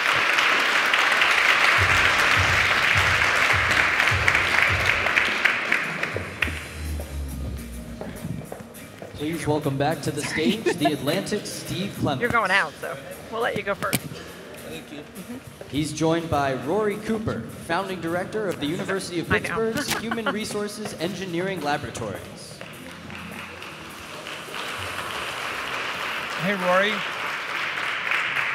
Rory is also, he just was kind enough to give me a bookmark of his new book that he's edited called Promoting Successful Integration. Tell us about the book real quick. Oh, thank you.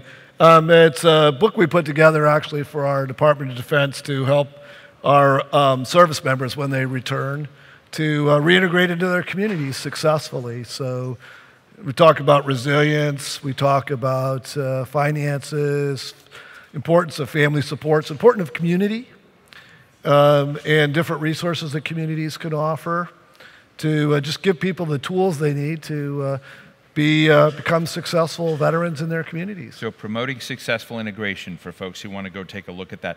You are called, Rory, the gladiator of assistive technology. What does that mean to you? I don't know, that's a moniker I hadn't heard before. Yeah. I think what it means to me is that I've been in probably a 35-year fight now to create technologies to promote full integration of people with disabilities so that we can lead companies, we can be successful academics, healthcare providers, athletes, participate in any way that we can. You know, my leaning is that I'm an engineer, and so my goal sorts technology. But at HURL, the Human Engineering Research Laboratories, we include engineers and therapists and counselors and physicians, political scientists and statisticians all working together. And I think also what makes us a bit unique is that most of us have some form of disability ourselves.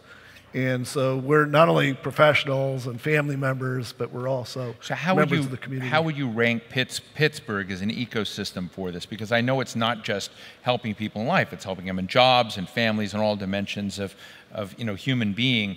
And I'd just love to hear from you a no-nonsense grade on what communities, because this is a topic that you don't see happening all around the country, and I'd like to. But how would you grade this ecosystem here? As receptivity, I guess, to the kinds of things you're promoting? I actually think I sort of grade it in different aspects. Right. I think that from an innovation ecosystem and a diversity ecosystem, Pittsburgh's a great environment. Mm-hmm. You heard that all morning long, basically. Right. That very creative community, becoming a very diverse community, embracing diversity, I think, of all kinds. Which includes people with disabilities. I mean, last night I was at an event. Today is Disability Mentoring Day, by the way, so it's kind of an opportunity to bring young people with disabilities into the workplace and introduce them to that opportunity. And we had Judy Heumann here, which Judy is one of the the founders of the disability rights movement, and she'd come to Pittsburgh because she's got a lot of friends here. A lot of us have been engaged in promoting rights for people with disabilities. We are a geographically and historically challenged city, which in a sense is a strength and a weakness simultaneously. I mean, we're geographically challenged because there's lots of hills, there's lots of old architecture here, and even the building we're in today, I had to take an elevator lift. There's no zero-step entrance into this facility, and but that allows us to be creative, right? When you face challenges are also opportunities, and so I think that's useful for us too. This may sound too cosmic for this conversation today, but as I was reading about you and I'd love to hear the audience to hear some of the things that you've helped innovate and bring to market, because it's not just that you're inventing and bringing them, you're working with partners that are actually looking for take out and disperse an economy and sell. But it occurred to me that people in general, whether they have a disability or not, that the age of assisted, we're all going to be assisted by technologies. When I think about genetics and I think about robotics and I think about automated cars, that we're entering in an era where the synthesis of machines to help us move forward and kind of live that life. Do you think that changes, does that help your task to become easier, that technology is pervading every element of everyone's life, disabled or not? Yes and no. So, I mean, first, we're the only, we're America's largest minority group. Right. We represent about 50 million people, and we're 50 million people. Yes. Wow. About 50 million people. And we're the only one you can join in an instant, right? A friend of mine once said, it's very easy to join, but it's very costly and painful. And so that makes it a little bit unique. I think the advances in technology have been tremendous for individuals with disabilities, but they present a risk as well. So you might remember the early analog cell phones were not compatible with hearing aids. I didn't know that. So they were, this ubiquitous, wonderful technology. They were displacing landlines, but they were going to alienate individuals with hearing impairment. Wow. But then the smartphone came along. It's digital, it's compatible with hearing aids, and it texts, right? And most young people today don't answer their phone, right? They will rather text you, which makes that technology even more empowering for individuals with disabilities. I love the fact that companies like Toyota and Ford and Yamaha and others have now started to say, we don't really want to think about wheelchairs and cars and buses and planes. We want to think about mobility systems and transportation systems, like you were saying. So how do we, across your lifespan, how do we get you to be mobile? How do we get you around your house? How do we get you out of your house into your community? How do we get you out into the workplace, out in the cities and around the globe? And I think that's really awesome to see that now we're talking about it is a function of mobility, a function of being able to interact and communicate versus assistive technologies. So you see in your computer there's a lot of ways to adapt them to anybody. And as a matter of fact, they've got away from the term in many cases in operating systems about accessibility software because it's not necessarily about accessibility, it's about inclusion, and everybody can use those tools to make that software or hardware more powerful for them.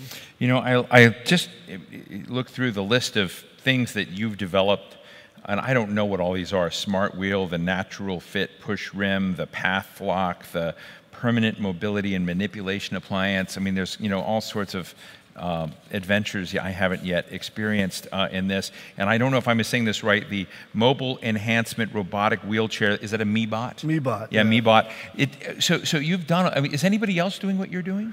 Not to the scale. I think we've grown to be, you know, we're the largest and probably the most productive sort of rehabilitation engineering assistive technology lab in the world. We call ourselves laboratories, right? Because of the fact that it's dynamic and interactive and changing, rather than centers and institutes. I view as being a little more stodgy. And so it's, in a sense, that's a good thing, a bad thing. We have had the good fortune of spinning off through our alumni and through our friends, smaller scale centers in Korea and China and Japan. We're working now in Brazil and Colombia. Because you know, we just don't have the capacity to solve or address all the barriers in the world. Tell us about the Cybathlon. So the Cybathlon is an interesting idea. It's actually a robotics competition to try to drive improvements in mobility for individuals with disabilities. So it's exoskeletons, prosthetic limbs, robotic powered wheelchairs. I wish we had pictures of all of this over here, because I have pictures and it's really cool. I just want to tell you. So go look up some of this stuff. So it's kind of fun. It was actually, it's based on the National Veterans Wheelchair Games, which we hosted in Pittsburgh in 2011. They'll be in Louisville next year. There's a competition there called the Supergiant Slalom, which is basically all the world's worst obstacles put in line and to see if people can overcome them.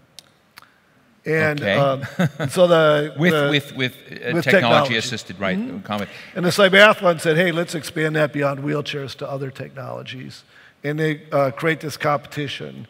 And so we participated in 2016. We actually were just in Germany for the Cybathlon experience, which is kind of a road show to promote what technology can do.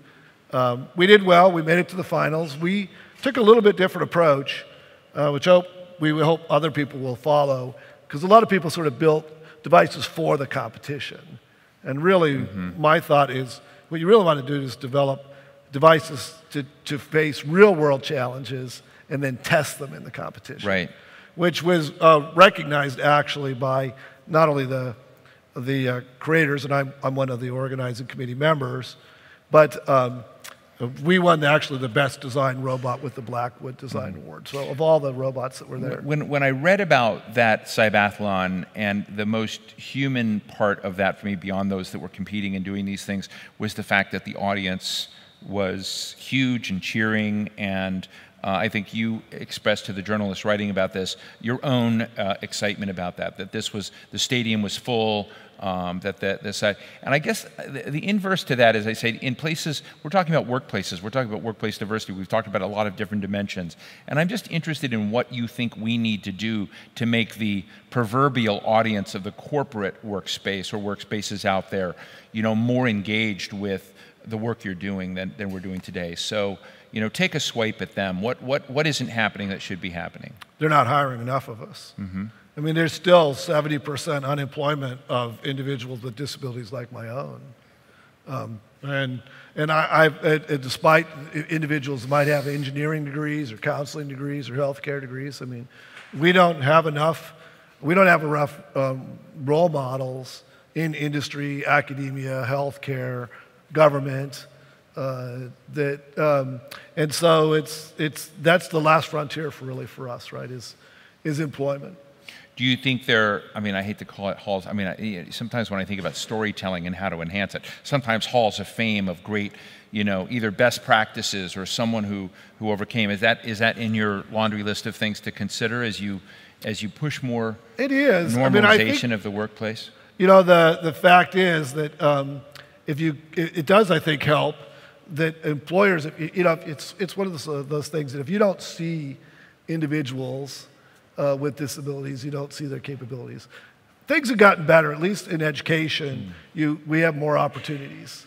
You know, when I was first injured, it was perfectly legal to discriminate against me and say, you know, sorry, you can't go to college because, you know, you have a disability. And I could not fly. It was before the Air Carrier Transportation Act. Literally, I would try to go to a conference sometimes, and the airline would say, hey, I'm sorry, you have a disability, you can't fly. Or you could fly with an attendant. And of course, I'd have to ask some stranger to volunteer to be my attendant, and they would ask, what does that entail? I said, if the plane goes down, you know, would you help me get off the plane? And most people would say, well, anybody would do that. And I said, you know, by the way, I might have to help you get off the plane depending on how the crash goes, right? Yeah. So, I want to go to the audience in just a moment, but I want to ask you a question of what the audience can do. There's a guy I'm very inspired by named Jim McKelvey. Jim co-founded with Jack Dorsey the firm Square.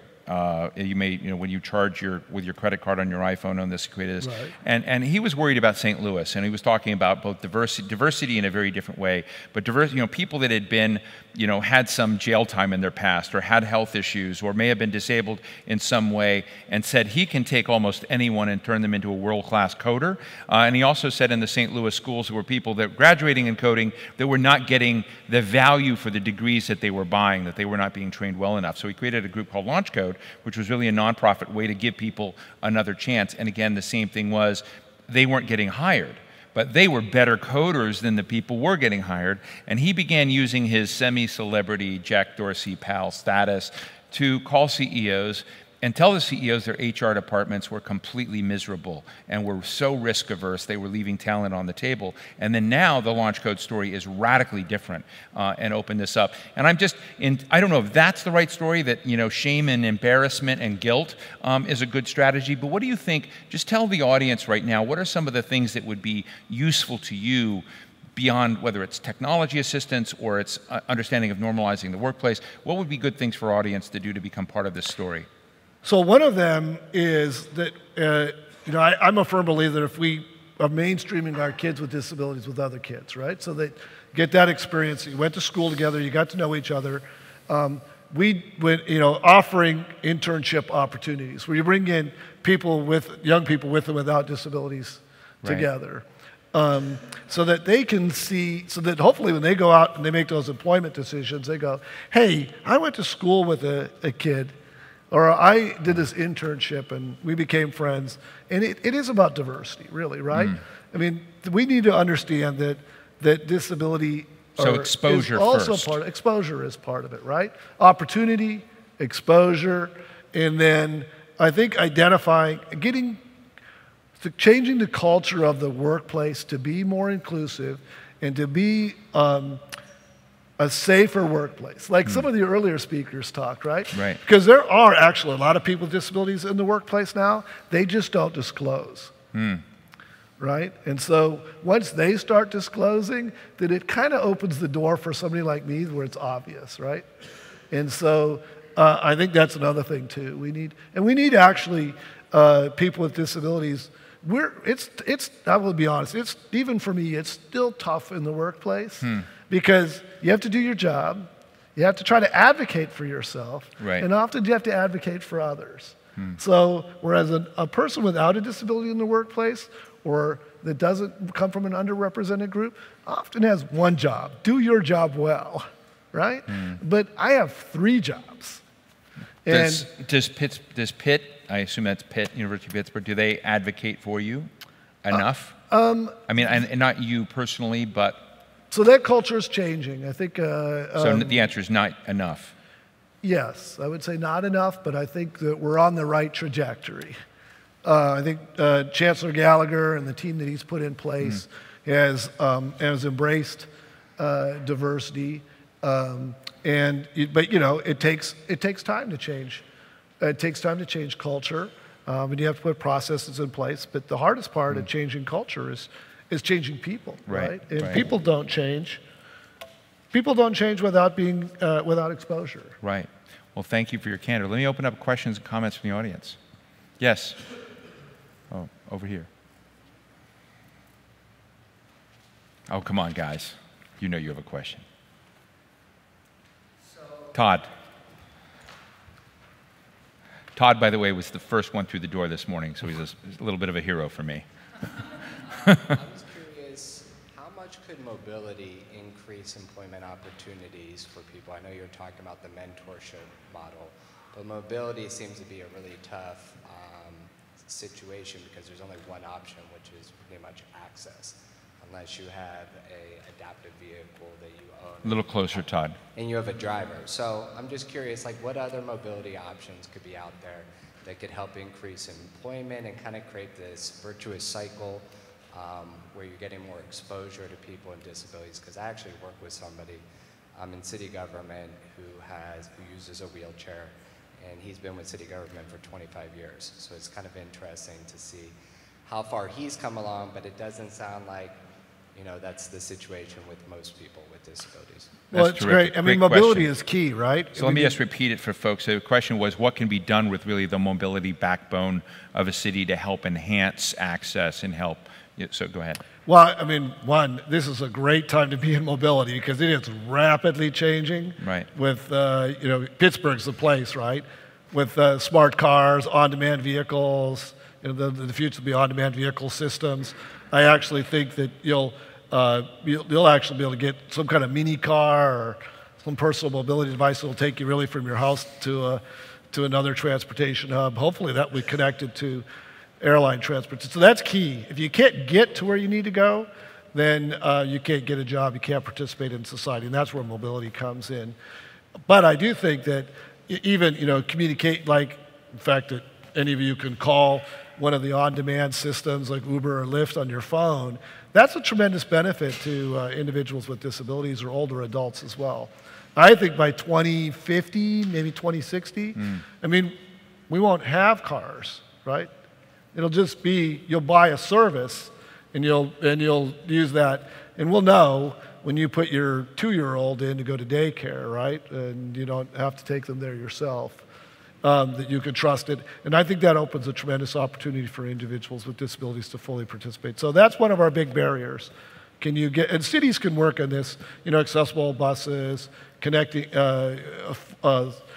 furthering on-demand systems, and then, of course, making their buildings accessible as well, curb cuts, zero entry buildings, things like that. Any other questions, comments? In the back. Well, then I'm going to go off with mine. I'm going to share with the audience this astounding thing. You were a 1988 Seoul Paralympics bronze medal winner, so that's a super cool thing, yeah. He came in fourth in some other things, but I'm not going to mention those. Just gonna, you know, but I am, you know, you have this thing in here, and I'm very concerned about our veterans. You were a veteran. You have this great line. It said that you were a sergeant in the Army, and that you lived the lessons you learned as a sergeant in everyday life, and you continue to apply them. And I am, you know, concerned that how we incorporate, that's another kind of diversity, is reaching out to people who've gone through war, who've had conflict, who've had this. It's not really on our agenda today, but I want to add it, is what do you think we can do on that dimension of inclusivity and looking, because I actually don't think it's as easy. I mean, I think every dimension of what we talked about today, gravity isn't taking us there. You actually need smart, thoughtful ways to get the equation right and to get a healthier workplace, a healthier community. What do you think we're not doing on the veterans front? Well, first, we don't know veterans, right? There's only about 1 million people serving total, so it's less than 1% of about 0.6% of the population. Only about 6% of the living population in the United States has ever served. So there's a further and further disconnect. And if you look at unfortunately, the military has become a family business as well, which makes it even further disconnected from our communities. So what we need to do is our human resources departments need to have individuals that can look at the resumes or the applications from our veteran population and interpret those to place them in the right jobs. I mean, it's amazing. I mean, as a 20-year-old sergeant, right? I was responsible for people. I had, I controlled a budget almost as large as I do now at my age. And a good friend of mine once said this. Fred Downs, he was wounded in Vietnam, amputee. And he went on to later on be the assistant secretary of VA for prosthetics. Prosthetics in the VA is all medical devices. And they were giving him a hard time about what he was spending on prosthetic limbs and prosthetic wheelchairs, and whether it was a good use of the government's fund to allow a purchasing agent to spend $100,000 without going through an extended contracting process. Because that's what some prosthetic limbs cost, and some wheelchairs cost $30,000. And Fred had a really good answer. He said, you know, when I was a lieutenant in Vietnam, I could order a $10 million rocket strike on a phone and nobody said a word, right? And then now as a veteran, if I want to get a new prosthetic arm, right, it's a year-long struggle. And we need to, to think about that differently. That's a level of trust that we place in our military veterans. We just don't know how to translate that into the civilian sector. I also don't, and I think in this current generation, we miss the fact that it's an all-volunteer force. And a lot of these individuals join out of a sense of selfless service, and that they actually want to give back to their communities, and they can be tremendous individuals. And they've created great organizations like Mission Continues and Team Red, White, and Blue, and No One Left Behind, and Team Rubicon, which are all based on giving back to the communities and making a tremendous difference. And I think they would do the same thing. They also understand teamwork, and they're much more into we than me or I. And that's, who else better to help build your team. So I think the idea is set up somebody in your HR department that can look at those responsibilities, recognize that our American military is America's greatest leadership academy, and take advantage of building on those experiences to create great opportunities. Well, thank you. Well, the name of your book, Promoting Successful Integration, could very well have easily been the name of this conference. So thank you so much, Rory Cooper, University of Pittsburgh. Thanks for your insights and everything you're doing. Thank you so much.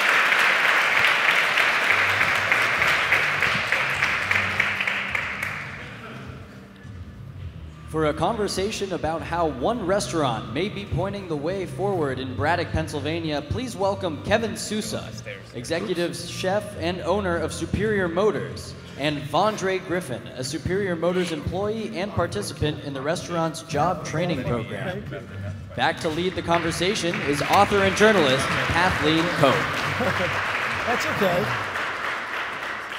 Thank you all for staying till the end. Kevin, Vondre, thanks for joining us. Thanks for having me. I don't know if anyone in this room has ever had the experience of having your community, thriving, successful community, lose everything. Everything down to its very last restaurant. My community had that experience in 2005 when it was destroyed by Hurricane Katrina, a small community on the Mississippi Gulf Coast. And I can tell you, when the first restaurant reopened after the storm, what it meant to our community to have a place to come together again, to break bread, to laugh, to cry, to just be together. And tell me, how did you choose the small, struggling steel town of Braddock in 2012 to begin to think about opening a restaurant there? Because this was a community that also was thriving, went from a population like 40,000 down to, what is it today? 2,000. Not even a restaurant open in the entire community. Why Braddock? Well, I grew up in a struggling community myself, McKees Rocks, which is about 4 miles west of Pittsburgh. Braddock's about 4 miles east. I was operating a few restaurants in the east end of town, failing miserably. And at that time I met the mayor of Braddock. He was a fan of my food, and he was like, hey, you just kind of want to go for a walk in Braddock with me and just kind of spitball some ideas. We have 0 options. I mean, it was a food desert. There wasn't a grocery store. There was not even a bodega. I mean, there was like a Family Dollar. You could get a bag of chips and like a bottle of water. So we went for a walk. Actually, before we went for the walk, I kind of came off the bridge. Anyone who's ever been to Braddock, the first thing you see is the mill. It's Andrew Carnegie's first mill, built 150 years ago, still operating 24/7. And I just like got chills. I was like, this is something. And so John, the mayor, took me for a walk. Wasn't selling me anything. He was just like, what do you think? And I said, you know, I want to be involved. I don't know if I can open a restaurant here, but I want to be involved. And so he suggested that I connect with Braddock Youth Project, which was a summer program that worked on a farm in Braddock, an urban farm run by Grow Pittsburgh, a great local nonprofit. And through volunteering there, I started to meet these kids who reminded me a lot of myself. I grew up poor, single-parent home. Like, you know, what are you guys going to do after this? And they're like, I don't know. There's nowhere to get a job. There's not any opportunity. We're not going to college. And that was kind of the impetus. And so I connected with John, and I said, we got to get something together. And I talked to my wife, and we bought an old warehouse building in Braddock and moved our family down there. No, it's called Superior Motors, which sounds like a car dealership. Yeah, but it's a restaurant. But tell us about the journey, because you started a Kickstarter campaign to raise the money. First we went to every bank and financial institution in Pittsburgh, and they weren't really clamoring to give us money to open a restaurant in Braddock. Not a lot of investment in Braddock. Yeah, so restaurants are inherently, you know, risky. Mm-hmm. But in a town that has 2,000 residents with a median income below poverty line was not a good investment. So we started a Kickstarter campaign and just went all out and told the story of where we thought this thing could go. We wanted to do a job training program free of charge to Braddock residents. We wanted to give Braddock residents, you know, make the restaurant accessible in a way that everybody could work there, everybody could eat there. So all Braddock residents eat at the restaurant 50% off of their food any day of the week. But that was the idea. So we launched this Kickstarter campaign. We raised $310,000, which was great seed money. And then all of a sudden the banks and the foundations were starting to talk to us. It still took us about 4 more years. Wow. A lot of process. The building was condemned at one point. It was an old car dealership, so it was Superior Motors. It was one of the first indoor car dealerships in the country. So we had to pretty much rebuild it from the inside out. There must have been a lot of doubt in the community. Vondre, I'd love to bring you in here. I mean, tell us your story in Braddock, and what were you thinking as you're watching all this go on? Initially, there was a lot of apprehension, you know, maybe that they didn't want to include us, or they didn't care about us, that it was just a business opportunity that just wanted to exploit you. Yeah, maybe just it was a location and, you know, get some cheap property and open a restaurant. And it just didn't seem like there was any interest in our struggle personally. But I never formed an opinion like directly about what was going on. Now, when you say not interested in our struggle, would you share with us your struggle growing up there? Me personally, I lived in Braddock all my life. I was one of those kids, you know, single parent home. My mother raised me. My grandma, she helped out a lot. Got involved in the only thing that we knew how to do, was play sports. You know, it was either that or be involved in the negativity that, because Braddock is it's a very violent place. It's you know, a lot of drug activity. So sports lifted you up for a while. Sports was my first opportunity to see a way out. That was my first exposure to even desiring to go to college or do something with my life. And but that's what Braddock is, like you said. It went from 40,000 people to 2,000 people. In my years of living there never was a sit-down restaurant there. All the buildings are either condemned or close to being condemned. There's old movie theaters, there's old lots where gas stations were, but I never seen any of those things. So to see that, I've been there for 29 years and I've never seen anyone do anything in this environment. To see what Chef's doing is amazing, and it's exactly the opposite of the opinion that a lot of people had about what was going on down there. Well, talk to us about how the restaurant's doing now. I mean, you've opened, and you were named by Food and Wine magazine as one of the top 10 new, best restaurants in America. Is that crazy? Is that crazy? So, thank you, and it's all very humbling, but so I used to own a restaurant called Salt of the Earth. We opened in Garfield in 2009, and I was very much focused on myself and accolades and putting fancy food on plates, and I realized pretty quickly that I was coming up empty, and so we started getting involved with some local farms and some social outreach kind of programs. Unfortunately, I had business partners who weren't interested in those kinds of things. It was bottom line only. Not too long after that, I met the mayor, and then we started on this path in Braddock. The restaurant right now, to answer your question, we have almost doubled our financial goals. And Time Magazine named us one of the 100 world's greatest places. Oh my God! Well, like you and the Eiffel Tower and and the pyramids. Yeah, it's like Eiffel Tower, pyramids, restaurant across from a steel mill. Who did you bump off the list? I know the Taj Mahal didn't make it this year, so. Nice. But I think what that says about what we do is that I was lucky enough and unlucky enough to have the opportunity to do something when I had nothing to lose. I grew up poor. I was already in a shit ton of debt. So I think the mayor saw that in me and saw that I was willing to take risk and saw that my heart was like, I feel like in the right place. Mm-hmm.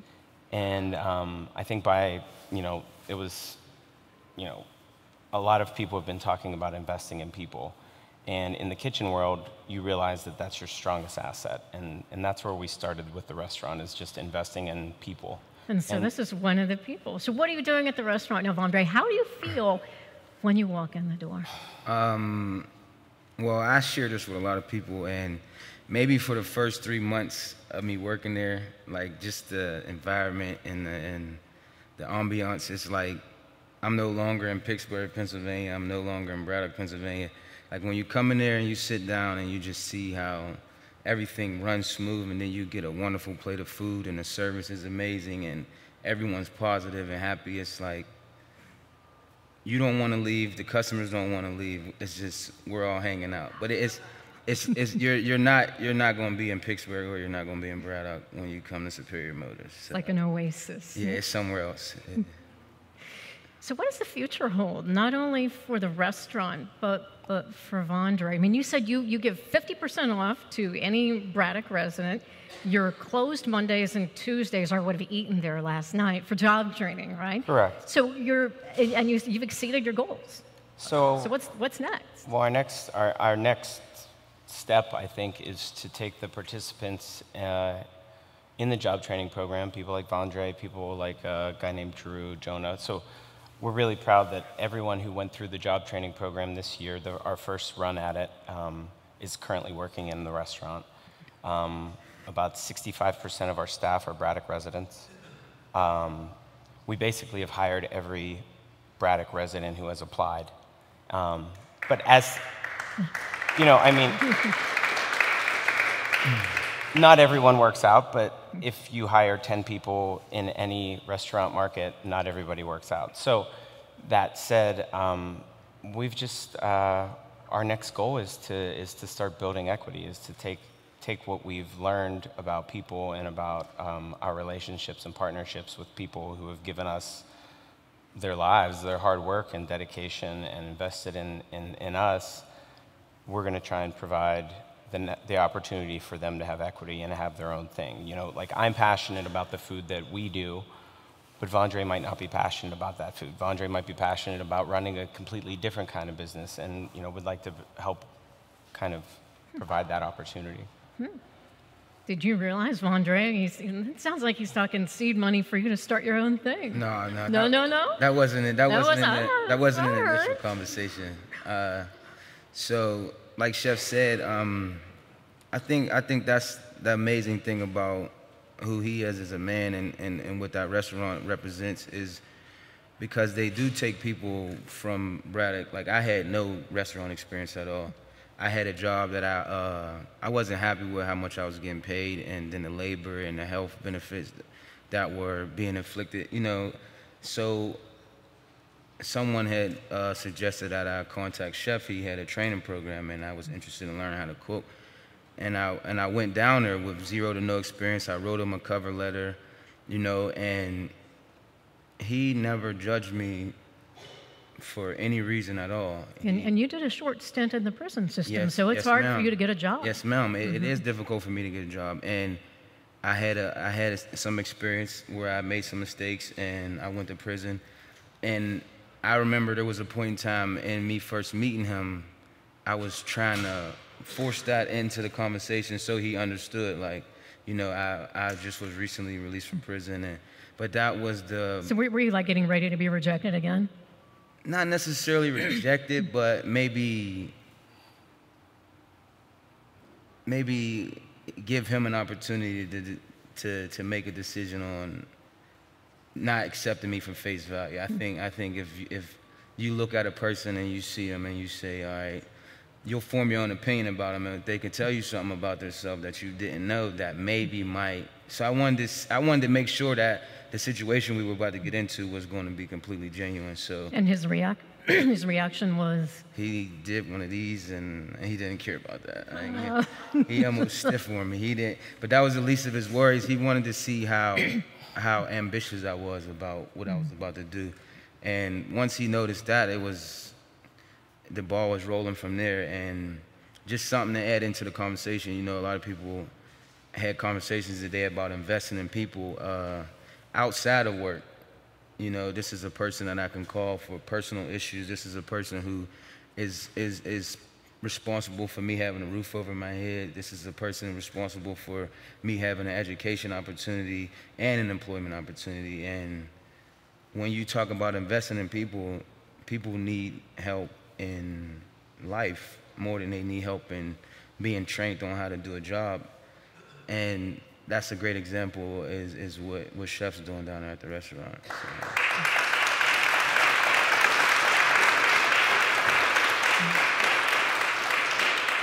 I want to take this opportunity to let our audience jump in with any questions. Otherwise, we're going to keep talking.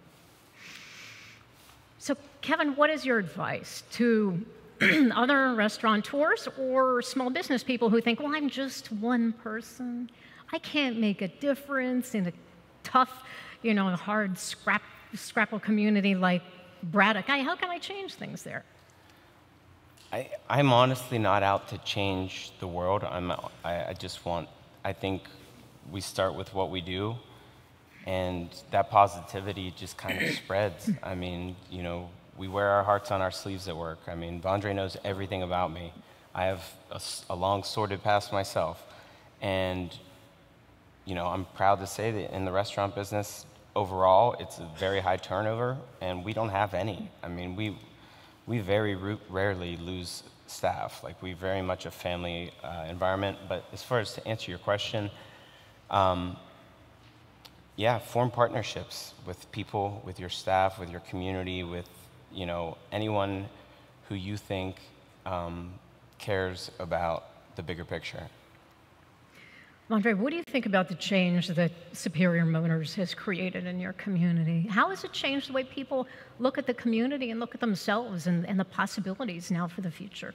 I think the biggest word you said was possibilities. I think for Chef to do what he did to bring that restaurant to the community, I think a lot of people now can see that what is possible for Braddock, what is possible for that plot of land that people thought was just a place where you can build a steel mill and you know, whatever was going on down there. So I think that's the biggest change that chef in the restaurant has done, is it's helped people in the community realize what's possible. Like, there's never, every day that we're open, I tell people I'm going to work, they say, oh, you work down the restaurant, there's cars lined all the way up down the street every day. So, you know, everybody knows what's going on down there, and it's just a thing where young kids now can see, you know, what's possible. You don't have to dream to go to California to open your dream occupation or whatever, your career you want to do. So you can do it right there in Braddock, Pennsylvania, if you got the courage to do it. So your community's gone from hopeless to hopeful. Definitely, definitely.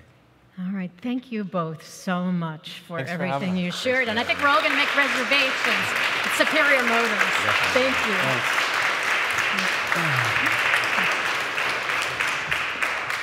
Thank you very much, Kevin, Vondre, and of course, Kathleen. And a big thank you to all of our speakers and moderators for all their work today.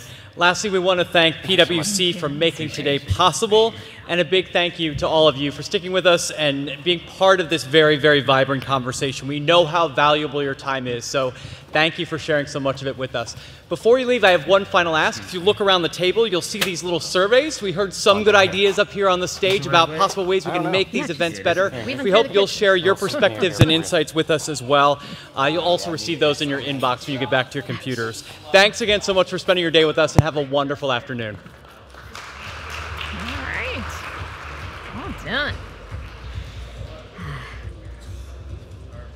Yeah, so we covered everything pretty well. Yeah. Yeah, man, I just wish I didn't have to leave. I'm flying out this afternoon. I'll be back.